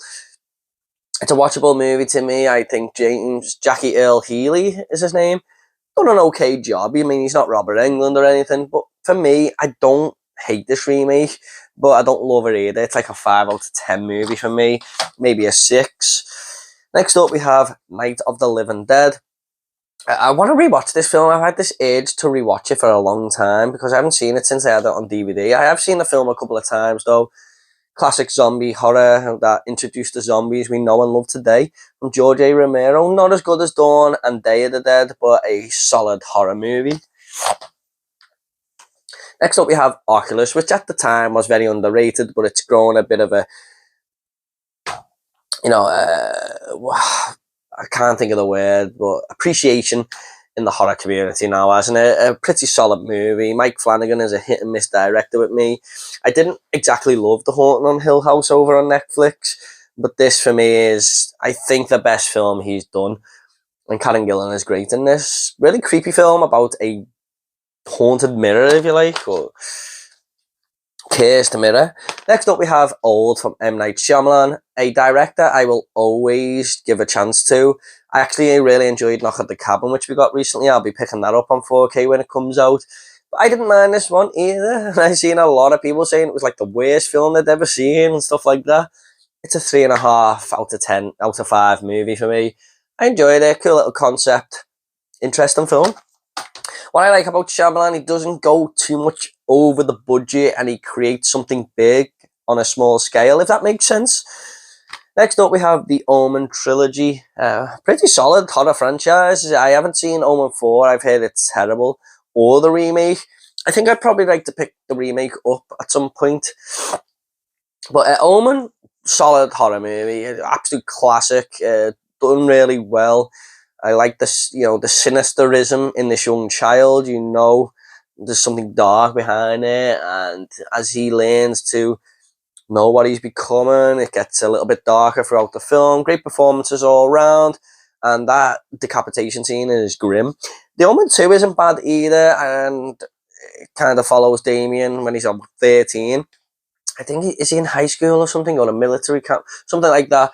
It's not bad. Omen 3, probably the weakest of the franchise, but I still don't mind it, and that is Sam Neill in there playing Damien Omen when he's a much older adult. So yeah, good little franchise, I don't mind it. Next up we have One Missed Call. Can't remember too much about this, but I just remember hating the film and I watched it. It was a very dull movie. Next up we have Nicole Kidman in The Others. Yeah, I like this one. Good twist at the end. I got this to this very late in life. A lot of people had seen it way before me. And I just thought it didn't look like my type of thing, but when I watched it, I really appreciated how good it was, and I loved the whole outcome of the story. Next up, we have Orphan. Yeah, we got Orphan First Kill last year, which wasn't a bad little prequel, but this was a pretty, Oculus, pretty underrated horror film at the time when it came out. Isabelle Ferrand puts a great performance in here as this young orphan girl who comes to his family and dark shit starts to happen in the house with a great twist at the end. Next up, we have The Orphanage, highly praised by a lot of people, but I remember being a little bit bored throughout the movie. I can't remember too much about it, though, I'm not going to lie. Overlord on 4K, Nazi monster type movie. It's more of an action film, this, but I included it anyway. It's okay. I didn't love it. It was alright though. Next up, we have another franchise, Paranormal Activity. Yeah, pretty good film with the budget they had. They made it work. Very, very scary in places. Even though I'd seen it all before, it still seemed to surprise me. Yeah, I think it was made for like £10,000, was it? I might be wrong there, but it's just absolutely blew up at the box office and made a hell of a lot of money, hence the big franchise that we get after it. But yeah, solid found footage film. Next up, we have Paranormal Activity 2, my personal favourite in the franchise. I just like the whole CCTV type deal in the house and the fact that it takes like a day after the first movie. And keeps a story in place. There's a bit more of a story in this one, linking the first film. Yeah, I quite enjoyed this one. Next up, we have Paranormal Activity 3, not another bad entry into the franchise, and shows the more family side of things compared to this family and why this shit was happening. Paranormal Activity 4, probably one of my least favourites in the franchise, and a big advert for the Xbox Connect. And although it's one of my least favourites, I can still watch it. You know, it's a watchable movie. They're just easy movies to watch, aren't they? I'm just going to move this little pile up here. Next up, we have Paranormal Activity, the marked ones, which goes to Mexico in the suburbs. I quite enjoyed this one. Picked the franchise up a little bit more there and moves the story around into something new and fresh. And next we have Paranormal Activity, the Ghost Dimension. I was expecting the worst from this, and there's a little bit too much CGI in the third act, which I think makes it less scary. It should just stick to the formula of found footage and stuff. Excuse me. But yeah, not great, but again, watchable like 4. I don't own Paranormal Activity 7, Next of Kin, is it? That was my least favourite of the franchise. Just didn't enjoy it at all. Next up is Pathology, a movie that involves these students. And I can't remember if they're doing biology or something to the extremes, but this wasn't a good film, in my opinion. I kind of hated it. Next up, we have The People Under the Stairs, one of my favourite rewatchable horror movies and one of my favourite Wes Craven films. Love the whole horror comedy deal in this. It's done quite to perfection, really, balanced very well. It's a found footage film turned on its head. These burglars go and break into this crazy guy and woman's house, and they get trapped in there, and the man and the woman end up hunting them down. And it is quite creepy in places when we start learning more about this family and stuff and what's going on in the house, but also quite funny at times. Really enjoyed this one. I heard there's a new one on the horizon there with Jordan Peele producing. Next up is A Perfect Getaway. This is a slasher type movie where these couples go to a retreat and people are starting to be killed off, and it has a great little twist at the end there. Next up we have Pet Sematary, a great Stephen King adaptation, very creepy in places. Zelda is a absolutely horrifying horror character. She scared the shit out of me. Really cool concept about this cemetery that will bring people back if you bury them if they die, but they don't quite come back as themselves. So I really recommend this one if you haven't seen it. It's a horror classic. And then we have Pet Sematary, the remake. Now, I was going into this movie really wanting to hear Judd Randall. Is it Judge Randall? Judd Crandall say, stay away from that road. And they just didn't do it in this one. And he just wasn't as good as a character as the one in that one. But overall, not a bad remake. I didn't dislike it or anything. But it's not as good as the original. Next up, we have a box set here from Arrow Video, and that is Phantasm. Me and my wife binged all these about a year or two ago, and it's a very, very strange franchise. Can be hard to keep up with as well if you don't quite know what's going on. First up, we have Phantasm, which is probably the best one. Love the whole death with the magnetic ball that goes into that guy's head and just drills his head open there. The Tall Man, good little horror icon. It's a little bit strange though, like I said. Doesn't it quite pushes the ambition, really, a little bit. Next up we have Phantasm 2, not a bad sequel at all. Does a little bit more of the same than the first one. I think this is a bit of a road trip movie though. And we have Phantasm 3, Lord of the Dead. I actually enjoyed this quite as much as the first two. A lot of people say 1 and 2 is the best. But yeah, I put this on par with parts 1 and 2, really. 1 probably edges it, though. Let's put these here a second. Next up, we have Phantasm 4, Oblivion, the worst in the franchise for me. Takes a lot of deleted footage from the first film and mashes it together to make a fourth movie to budget constraints or something. This is where the movie franchise totally lost me. I had no idea what was going on after this. And next we have Phantasm 5 Ravager with a very strange colour palette / filter on there. I didn't know what was going on in this movie at all, but I did enjoy it a little bit more than part 4. That's a franchise that has a nice Cream Man as the main protagonist, kind of all the way through. So yeah, Phantasm, not bad. I don't love it. It's not bad though.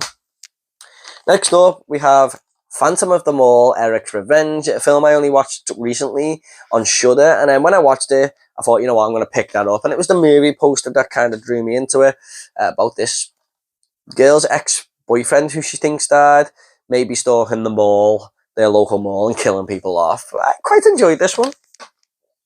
Next up, we have Pieces, a slasher movie, Spanish slasher movie, I believe, that takes place in a school. Not bad. I quite enjoyed this one. Next up, we have Poltergeist. Not a film I love as much as a lot of people. It's considered a bit of a horror classic from Tobe Hooper there. But it's okay. It's okay. It's watchable. Ghost story. And next up, we have Prom Night, starring Jamie Lee Curtis. Very, very slow build-up after a good opening scene. It takes a while to get there, and it is the third act where the movie becomes a bit of a slasher.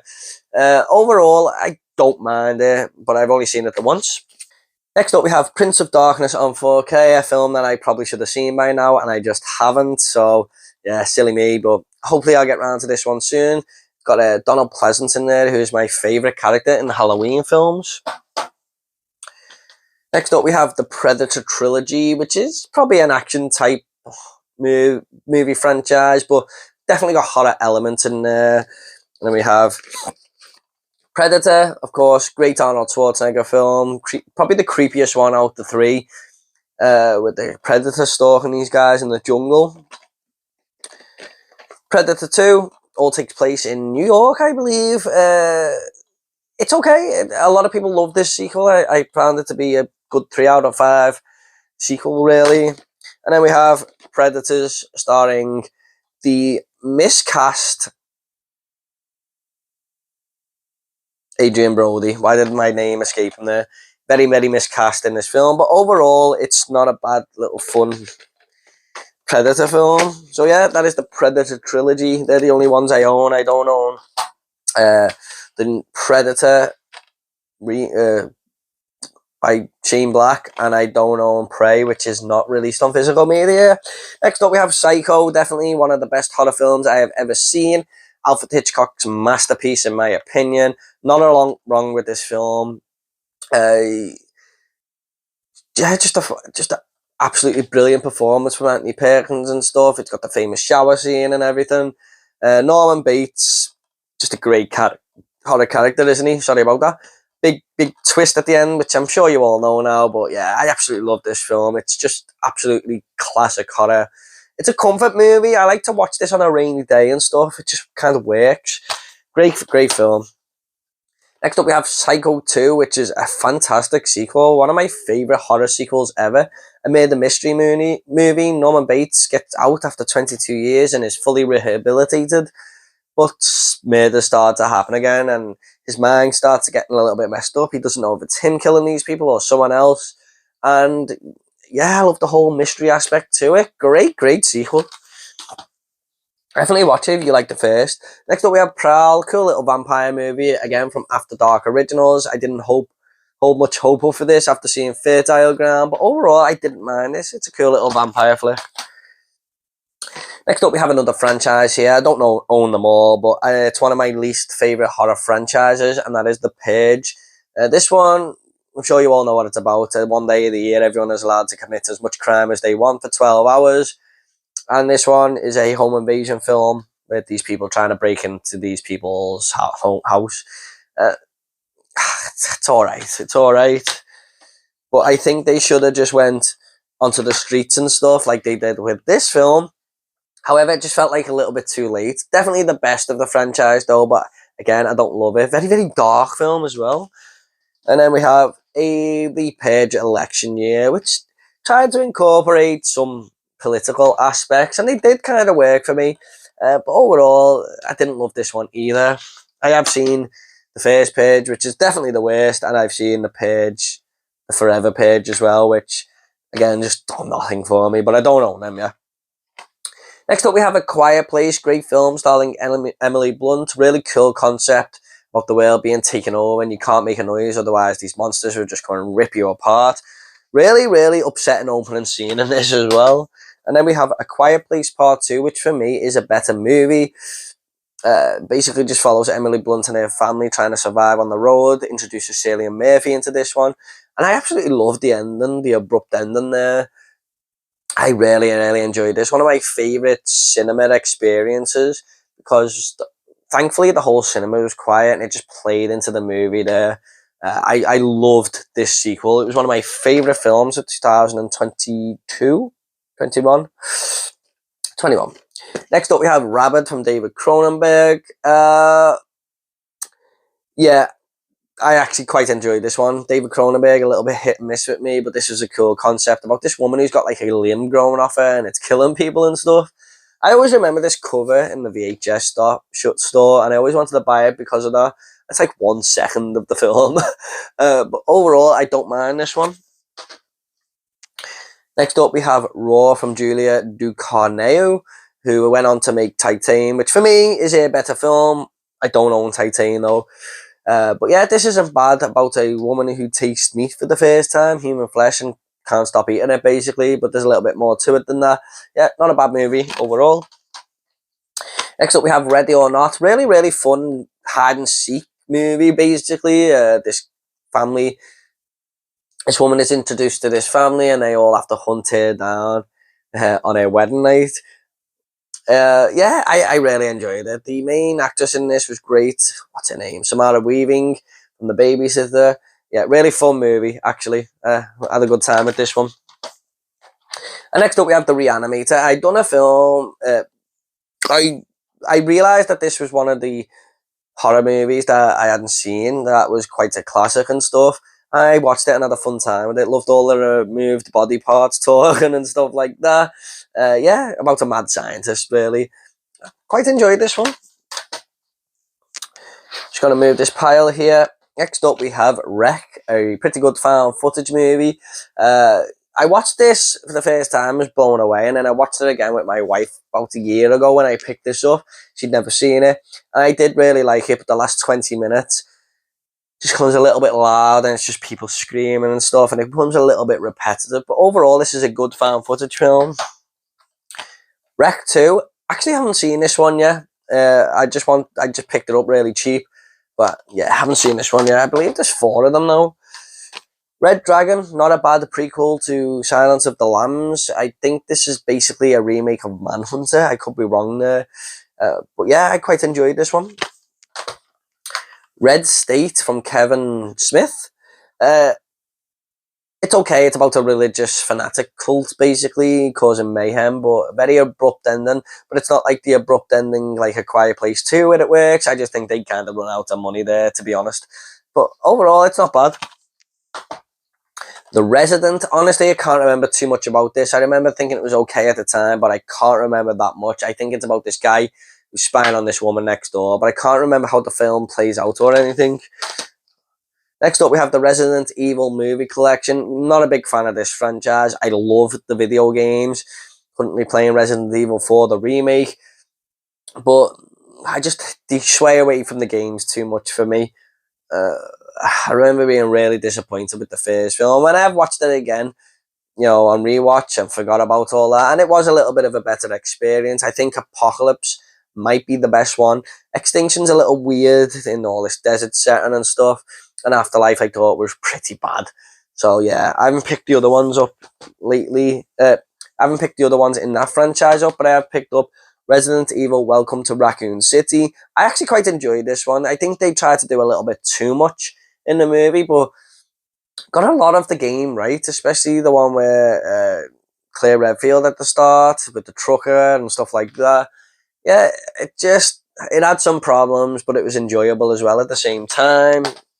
Way better than all the other Resident Evil films, in my opinion. Next up, we have The Ring Collection. I'm not a massive fan of this. I mean, I know The Ring is considered to be one of the best horror movies ever, but I thought it was okay. I didn't love it. I just thought it was okay. The Ring 2, definitely one of the worst horror films I have ever seen. Tries to do way too much. Just doesn't work. It's an absolute mess of a movie. And then we have Ring Zero, which is a prequel to see how this girl, Sudoku is her name? I forgot her name. I'm really sorry. Sadako. How she became about and stuff. How she got into this videotape. It's not bad. One is the best though. But still glad to own this little box set. I've not seen the American remake, which I've heard is really good. Next up, we have Rubber, an indie flick about a killer tire. I thought this was going to be much more fun than it was, but yeah, it's just about this rubber tire with some telekinesis that can kill people. I didn't actually really like this film, to be honest. Next up, we have Rosemary's Baby, a classic that I got to late in life, but it still lived up to what I'd heard. Very, very slow burn, and takes a while to get going, but the payoff at the end is just so worth it. Next up, we have Saint Maud, a film I watched for the first time this year, and I absolutely really enjoyed it. Really enjoyed the whole two sides of things. Is this nurse crazy? Is she not? With a really powerful ending there. So yeah, I quite enjoyed this one. Next up, we have Salem's Lot. Very long film. It's alright. It's got its moments. It does drag in places though, but yeah, pretty good vampire flick. I probably have to rewatch this one again. I didn't realise it was 3 hours long when I was watching it, and I paused the film and went, oh my god, there's another like 2 hours left here. Overall, it's not bad. It's a good Stephen King adaptation. I've heard there's a new one coming out soon as well. Just got to be very, very careful here when I lift this cover up in case YouTube gets a cob on. But that is the movie Salo. One of the most powerful, disturbing movies ever made, according to some people, from Pier Paolo Pasolini. I'm just going to hold the back up there, just because my fingers are aching going across that. I don't think it's a great movie or anything. It's not bad, but it's just a kind of 6 out of 10 film that tries to just go for way too many powerful, disgusting things. And the third act, it does pay off a little bit. It's a very strange movie. There's people eating shit and stuff. So if that's your sort of thing, check it out. But I don't love this film or anything. It's kind of a one-time watch movie. Next up is Santa Sangre from Alejandro Jodorowsky. I hope I'm pronouncing that correctly.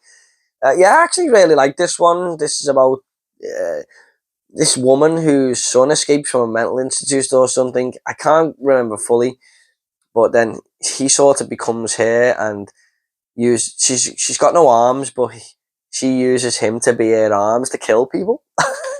Very, very strange film, like this director always does, but it kind of worked for me. There's a moment where there's a funeral for an elephant in this, and these clowns are walking down towards the funeral, and they're crying, but it's like fake tears. This weird shit like that. That is Santa Sangre. Another franchise coming up now. We have Saw, definitely one of my favourite horror movies of all time. Gets better every time I watch it. Great concept. Two guys locked in a bathroom. Have to figure a way to get out and who's put them there, basically. In fact, it is the best ending to a horror movie I've ever seen. My jaw hit the floor when I seen it. So well done. Great film, Saw. Next up, we have Saw 2. I was absolutely blown away by this sequel when I first watched it back in the day. I couldn't believe how good it was. I was just thinking this is going to be a cash grab, but they really put some effort into this, and it is one of the best horror sequels out there. Saw 3 kind of starts to go downhill a little bit here. Got Dana Meyer in there though, who I'm a big fan of after Starship Troopers.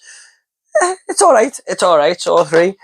Saw 4, definitely the weakest up to now in the franchise, but yeah, I mean, it just tries to go back and forth a little bit and stuff. I didn't love Saw 4, and this is definitely where it was cash grabber now. Saw 5. I think this one is about a bunch of people in a room. I think they've got the chains on the neck in this one. They come a little bit muddled to me. Again, a watchable movie, but not great. Saw 6 is definitely where to pick back up. This one was one of the better ones for me, about this businessman and like him being an arsehole and stuff, and the whole movie plays around that. I quite enjoyed Saw 6 actually. Definitely my third favourite in the franchise, I think.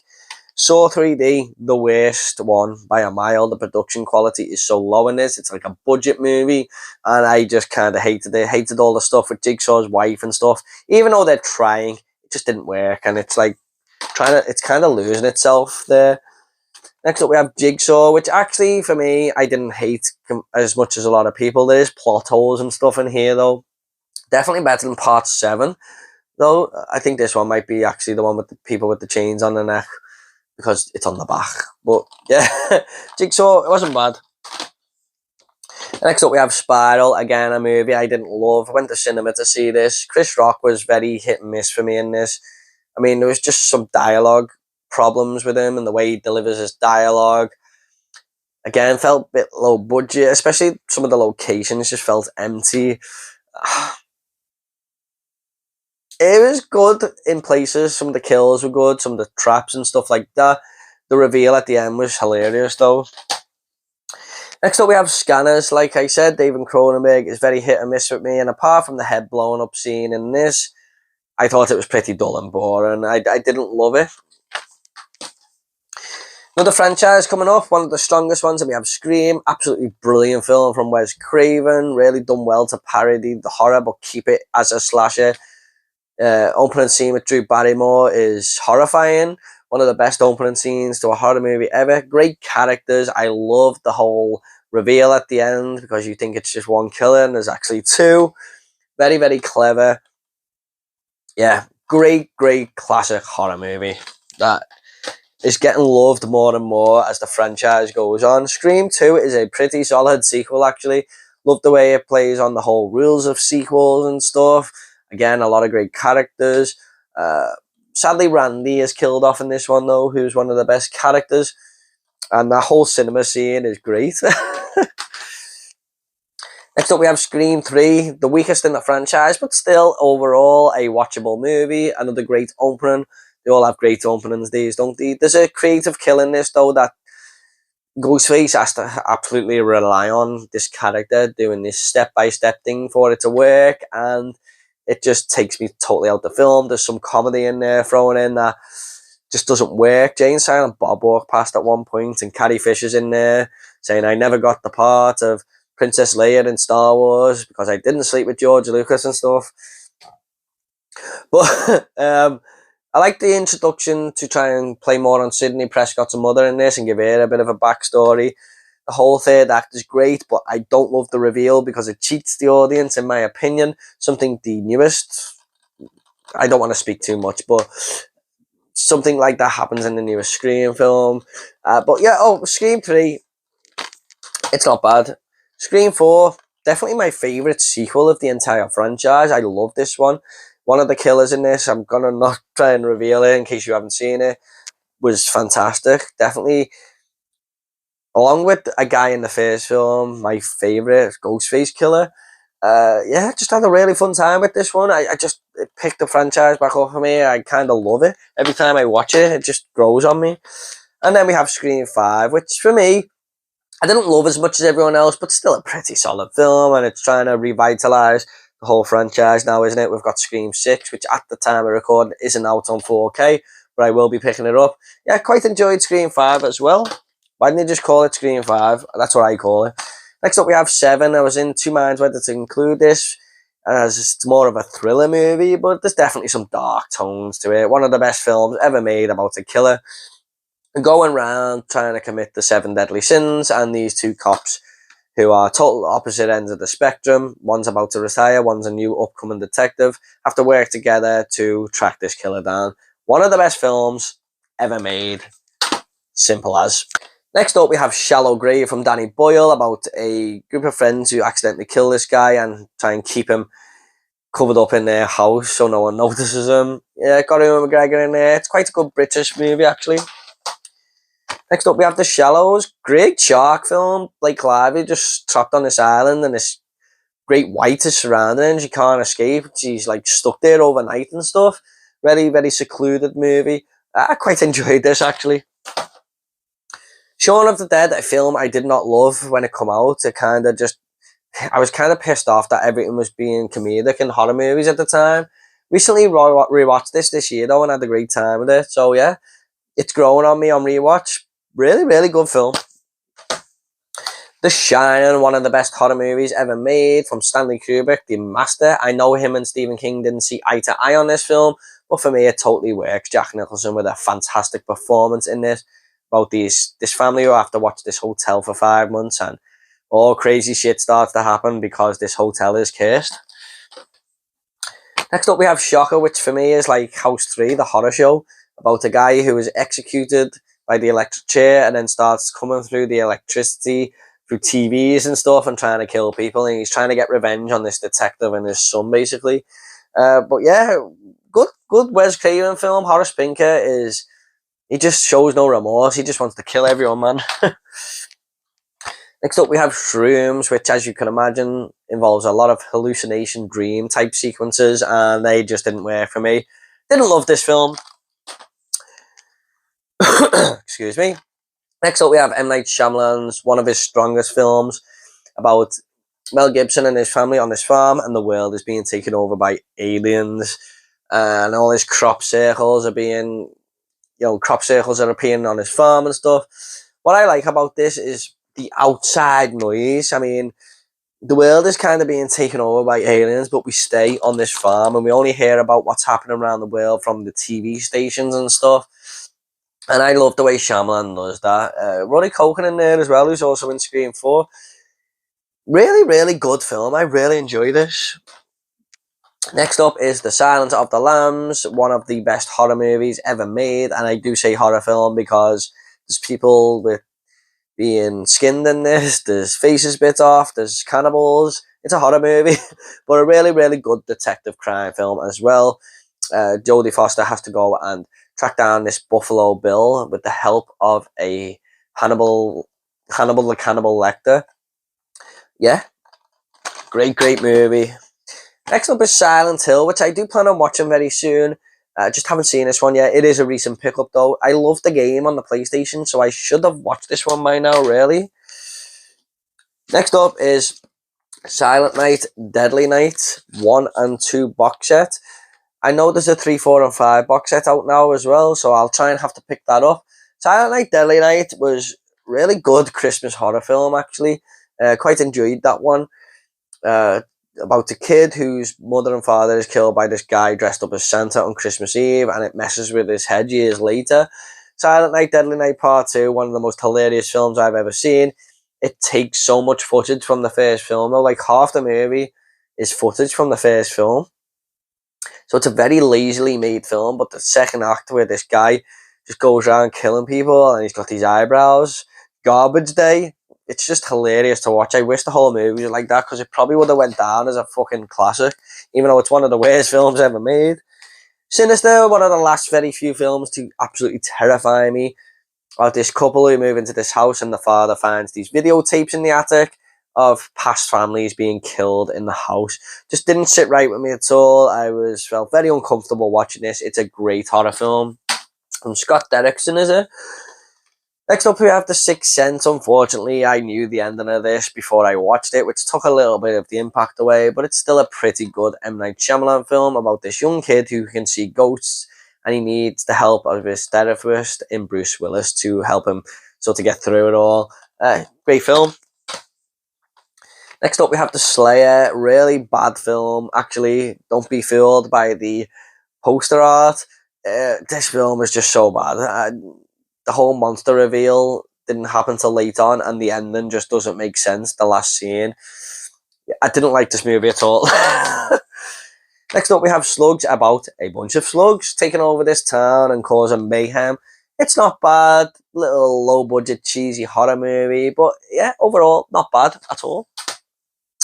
Next up, we have a really dark, realistic, twisted film, and that is Snowtown, from Justin Kurzel, who went on to make another movie called Nitram, which is very underrated, which I do recommend.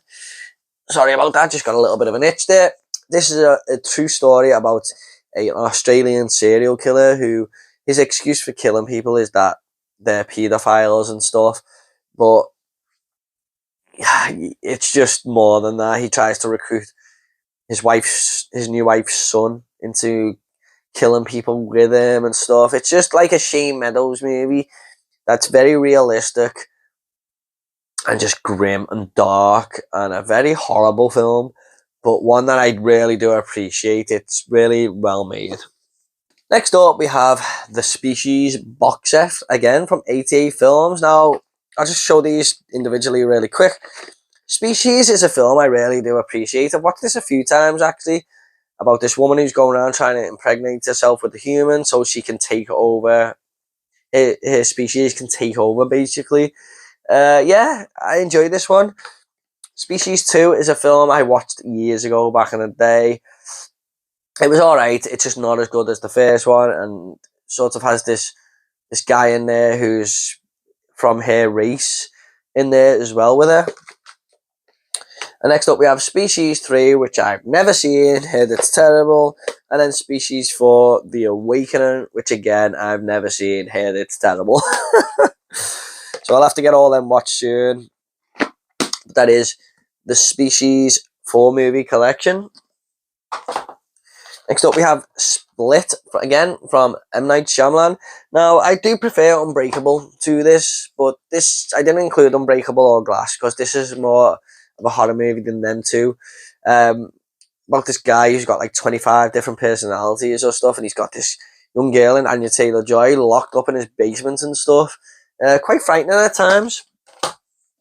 Next up we have Split Second. Rutger Hauer, as a detective, has to solve these murders in the city, and then they kind of find out that it's a monster doing these things, not a human. So yeah, not bad.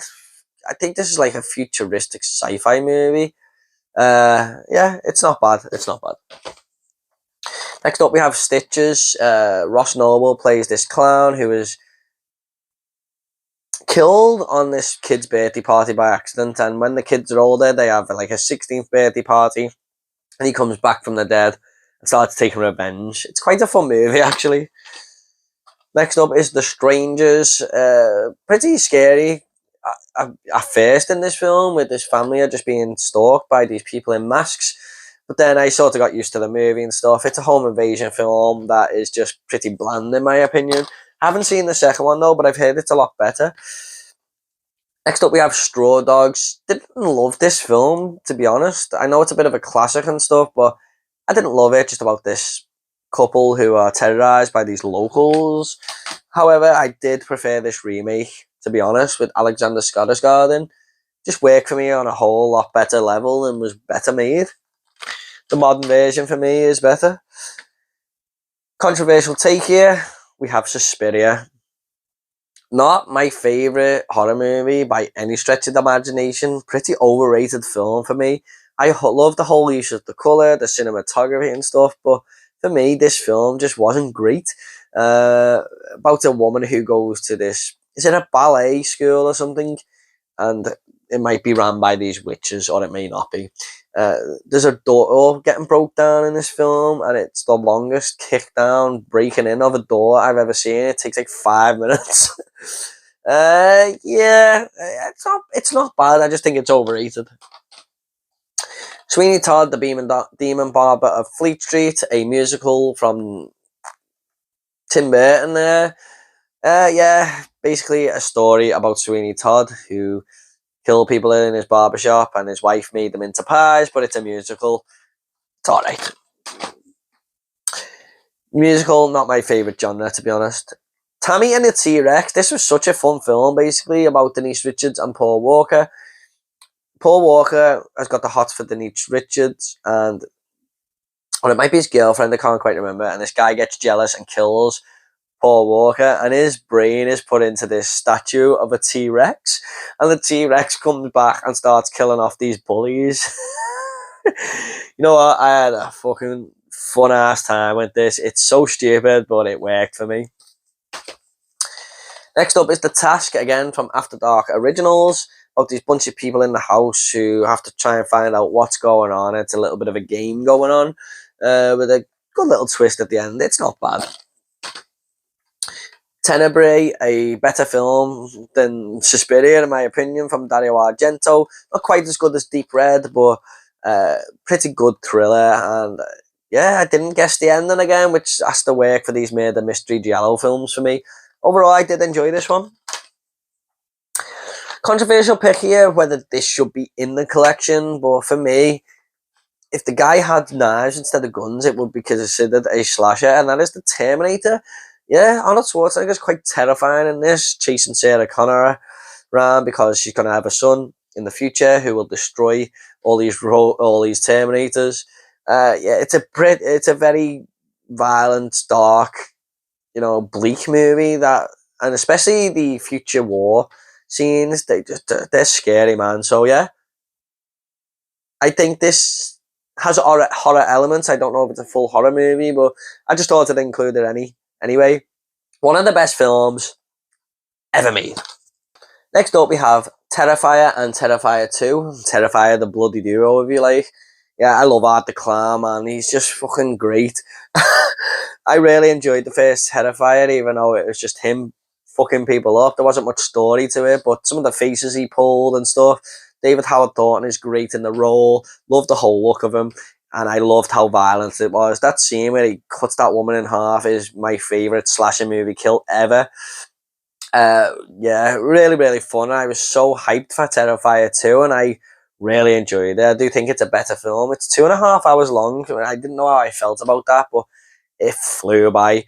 The third act was a little bit dull and stuff, but I just absolutely loved it. And there's a kill scene in Terrifier 2 that lasts 5 minutes, and I was thinking, bloody hell, Art, stop. Just going too far here. I love these movies. Can't wait for the third one, which we're gonna get it, aren't we? Let's be honest. Next up is the greatest horror film of all time for me, and that is the Texas Chainsaw Massacre, the seriously ultimate edition. Now, I may or may not get rid of this soon because I've got a second sight 4K box set coming. It just depends if it has all the same documentaries on there. I think there's a couple more on there than this. But if it doesn't include some of the ones on here, I will keep this. But if not, I'll probably just get rid of it and keep the 4K. I only ever get rid of movies if I've got duplicates, but I absolutely adore this film. The best horror film ever. Just fantastic. Group of teens getting lost and they meet up with Leatherface and his family of deranged lunatics. I love how Tobe Hooper just made this film. It's like a documented, realistic type movie. I don't even know if he fluked the damn thing because it's that damn near perfect. And I don't know if he meant for that, but just a fantastic film. With all due respect to Tobe Hooper, that's just a guess. Next up is the Texas Chainsaw Massacre 2. I don't love this film, to be honest. I think it's a bit too comedic. The first 15 minutes or 10 minutes is rough to get through with that guy just screaming in the car, shooting his gun into the air. It has its moments, though. I don't hate it or anything, but I don't think it's a very good film, to be honest.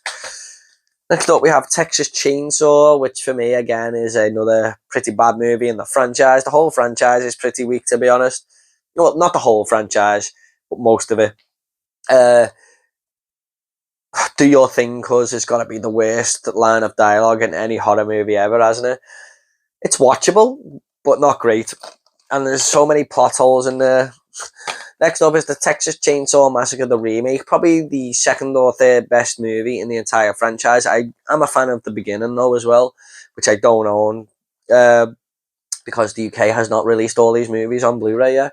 But yeah, I really, I do think this is a good remake. Not as good as the original, but me and my wife had a good time with this when we watched it recently. I'd already seen it, but does something a little bit different. And James Earl Healy, is it? is a fantastic. Not James Earl Haley.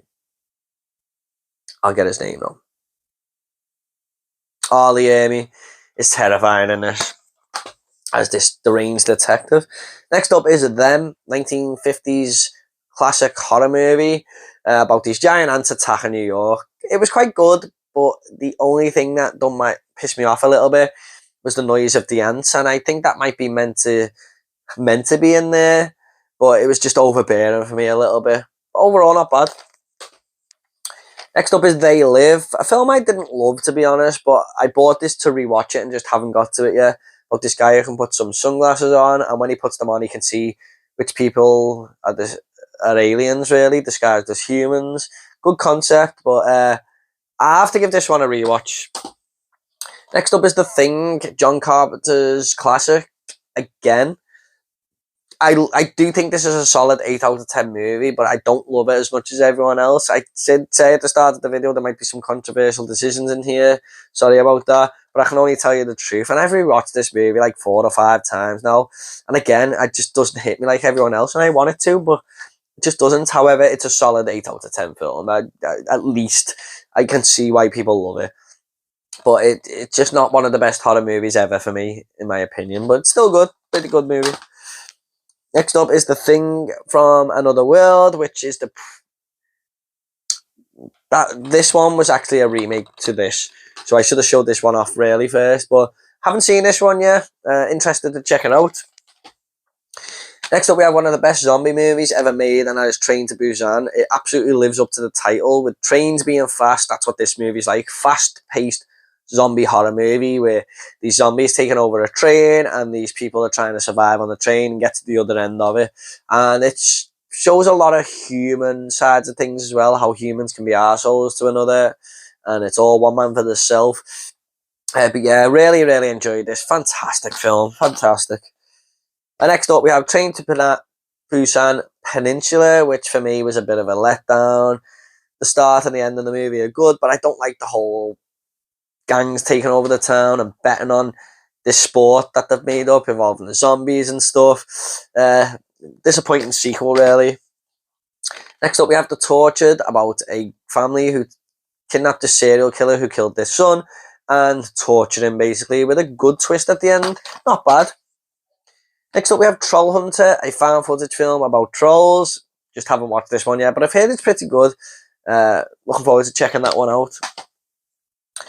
Next up, we have Triangle, which is a little bit like the Groundhog Day concept about this woman on a boat and she has to relive the day over and over, I think, about this, and there's this like killer on board, but I think there's all like mental things involved there and stuff, mental health storylines and stuff. I think it's been a long time since I've seen this one.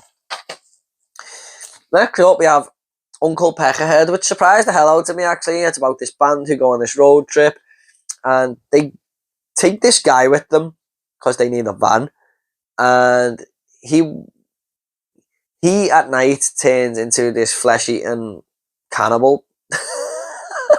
And they kind of find out halfway through and then still have to take him with them.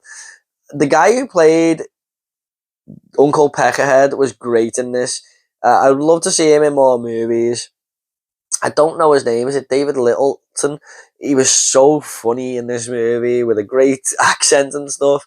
And this is a really good horror comedy. I do enjoy this one. And next up, we have Under the Skin, which is a little bit like Species, starring Scarlett Johansson. About her basically going around Scotland, picking guys up and wanting to... I think she wants to impregnate herself, or she's feasting on these guys or something. She's like this alien. Yeah, not bad, but I didn't love it as much as the critics were saying. It's one of them A24 films that you'll either love or hate. Next up, we have the Universal Monsters box set, classic horror movies in this. However, I do have mixed thoughts on some of them. So we've got Dracula in there, which for me was one of the weakest ones, even though it was a very early movie. It's like 1931, so I can forgive it for that a little bit. Then we've got Frankenstein, which for me was one of the better ones. I really enjoyed that. I can see why Frankenstein is this iconic monster. And there's a scene in there involving a young child, which was quite hard to watch, actually. Next up, we have The Mummy, which for me is the worst one in this box set. Really boring movie, to be honest, and the monster of the mummy just wasn't as iconic as all the other ones. Then we have The Invisible Man, which is pretty good. This guy comes to this town and stays in this pub upstairs, or this inn, and he's experimenting with himself, like becoming invisible and stuff like that. And the owner of the inn is kind of like, what's going on up there? Next up, we have Bride of Frankenstein, pretty good sequel to Frankenstein. Then we have The Wolfman, which for me is the #1 werewolf movie of all time. Just beating American Werewolf slightly there. What's it? Is it Lon Chaney who's the Wolfman in that? I can't quite remember now, but the guy who played. I'm sorry about that. I should know that. That's horror fact, isn't it? I was gonna get all them out, but I'm not. He was great as the Wolfman. Then we have The Phantom of the Opera, which was the one I was least looking forward to, but the one that actually surprised me the most about these killings happening in this theatre. And then we have The Creature of the Black Lagoon, which I thought was going to be a little bit better than I thought, but it was still a pretty watchable film about this monster in this lake, basically. But yeah, glad to own that, glad to have seen them all. Next up, we have Unfriended, which is a little bit like Host. I quite enjoyed this. This got a lot of hate by a lot of people and bad reviews on Letterboxd, but I really enjoyed it, to be honest. This girl starts terrorizing this group of friends who was bullied by them all at school, basically, on the web. It's all done on laptops and stuff. Next up, we have Unhinged, Russell Crowe in a road rage movie. He's quite terrifying in this film. Just this woman pisses him off at some traffic lights, and he is relentless in it. Yeah, good film, that one. Next up is The Uninvited. Haven't seen this one yet. I actually won it in a horror competition. I heard it's quite really good and stuff from 1944, but I just haven't seen this one yet. Next up, we have another 88 films box set, and that is the Urban Legends collection. I watched these not long ago with my wife. And we have Urban Legend. Not a great movie or anything. It's okay. Definitely the best out of the three. But it's just not quite on the levels of Scream and stuff. And The Faculty does the same thing, or like sort of in a high school. Next up, we have Urban Legends: The Final Cut. Great opening on a airplane, and then you realise it's a big simulated thing. But that could have been a really cool opening if they stuck with it. The mask and the get up of the killer on this though is one of the worst looking, killer suits that you'll ever see, or killer costumes. And next we have Urban Legend Bloody Mary, which for me was actually better than the second one, but still not a great film, and does a little bit something different in the paranormal side of things instead of just being a slasher film. There's just the first one for me, what took me out of it is the killer has got to be so creative with the kills that they do, and that is the point, because it's copying Urban Legends, but there's just no way this killer could pull it off on their own at times. But yeah, overall, it's not bad. I mean, I'm glad to own it. One of the weakest franchise, but I'm glad to own it. Next up is Us. For me, Jordan Peele's best film. I enjoyed this a lot better than Get Out, and definitely better than Nope, which was a huge disappointment for me.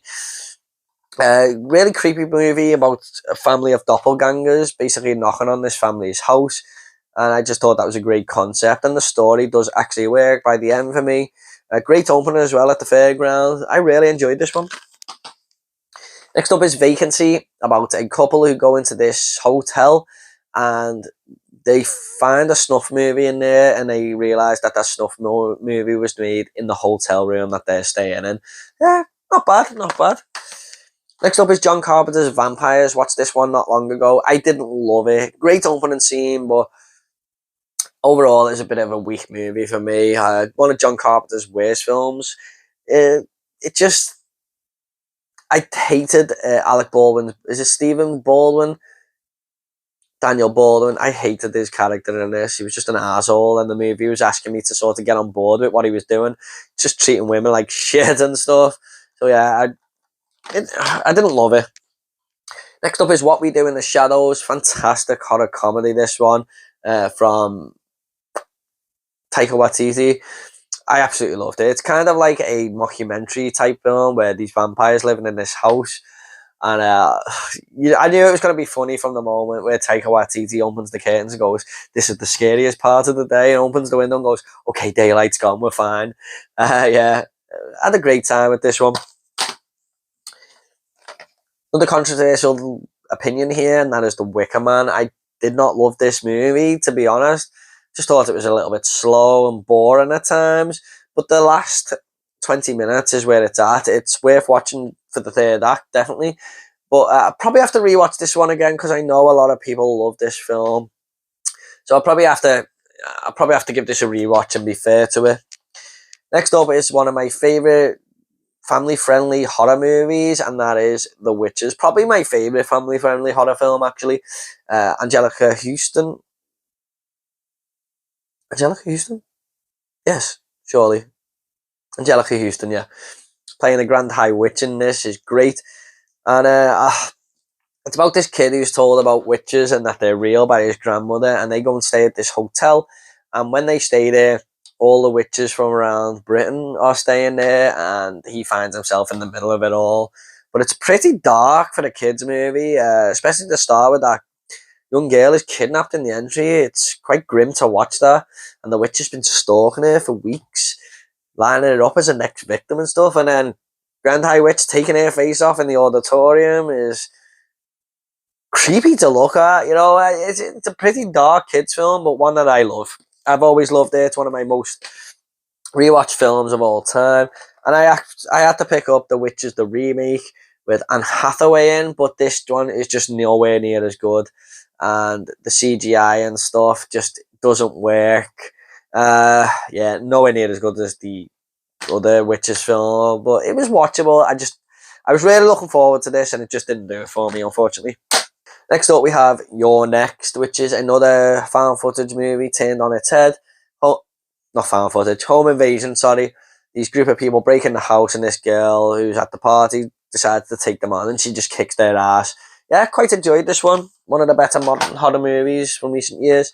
Next up is Zombie Flesh Eaters. Nostalgia for this movie, like I said, with my nan. She used to come home with this and Dawn of the Dead, and we used to watch it when she babysat us. Great Lucio Fulci film. Love the score and stuff. Totally works. Full on retro horror movie, retro zombie horror film. This, isn't it? Yeah, great time. Love the whole shark versus zombie fight. The eyeball scene is pretty grim as well. Next up, we have Zombieland. Yeah, fun horror movie, horror comedy, really. Woody Harrelson is great in this as Tallahassee, I think. Just following these four great characters around trying to survive the zombie apocalypse. And next up, we have Zombieland Double Tap, which was a fun sequel. I quite enjoyed this one as well. Does more of the same thing, but yeah, quite enjoyed this one. I've just realised, guys, that I have done this in the wrong alphabetical order right towards the end here, so I do apologise for that, but oh well. Next up is Wolf Creek, Australian horror film about a serial killer, and it is based on a true story. Pretty grim movie at times. John, I forgot his name. His name's John something in this film. Quite a pretty sinister horror villain. And I know there's a Wolf Creek TV series out, which I'm very intrigued to check out. And then we have Wolf Creek 2. Not as good as the first one, but still a good sequel. It's just the third act that goes a little bit too much for me, where John's got this layer going on and stuff like that. But yeah, not bad. I enjoyed the first one a little bit more though. Next up is The Woman, about this feral woman living in the countryside, and this family decide to basically kidnap her, and we find out that this family is way more vicious than she is, put it that way. Yeah, not a bad film. Next up we have The Woman in Black, starring Daniel Radcliffe. Old, like a takes place in the sort of olden days, basically. Overall, it was okay. I didn't love it. Had some creepy moments though. Next up, we have the reboot of Wrong Turn. I quite enjoyed this one, actually. I liked the whole cult thing that I had going for it, instead of like these instead of all these, what you call them? Oh god, I forgot the name. I forgot the name of them, but yeah, it's like deranged people. It's more of a cult movie, but yeah, I enjoyed this one of my favourite recent horror movies of the past few years. And finally, we do have X, which was one of my favourite films of 2022. Loved this movie from Ty West. Definitely took a lot of inspiration from the Texas Chainsaw Massacre, I feel. Mia Goth in there, you know, Jenna Ortega, Brittany Snow, all great characters. I loved Kid Cudi as well. Thought he was such a surprise character in this. It's basically about they're going to shoot a porn film, and the old couple there have got a sinister side to them. I really loved this, and I really enjoyed Pearl as well, which I will pick up when it comes out on Blu-ray /4K here in the UK. I can't wait for Maxine. So that is it, guys. That is my horror movie collection video. What did you think of this collection? Let me know in the comments down below. If you made it to the end, thank you very much. Well done. It was a long process, I agree. If you can give this video a like and subscribe to the channel, it would really help me out. Lots of horror content coming up. So thank you so much, everyone, for sticking with me. Like I said, leave your comments down below. Is there any movies that you think I need to add? Do you agree with my thoughts on some of these films? Do you not agree? Let's all just keep it a nice discussion at the end there. Thanks so much, guys. And I will see you all on the next video. Take care.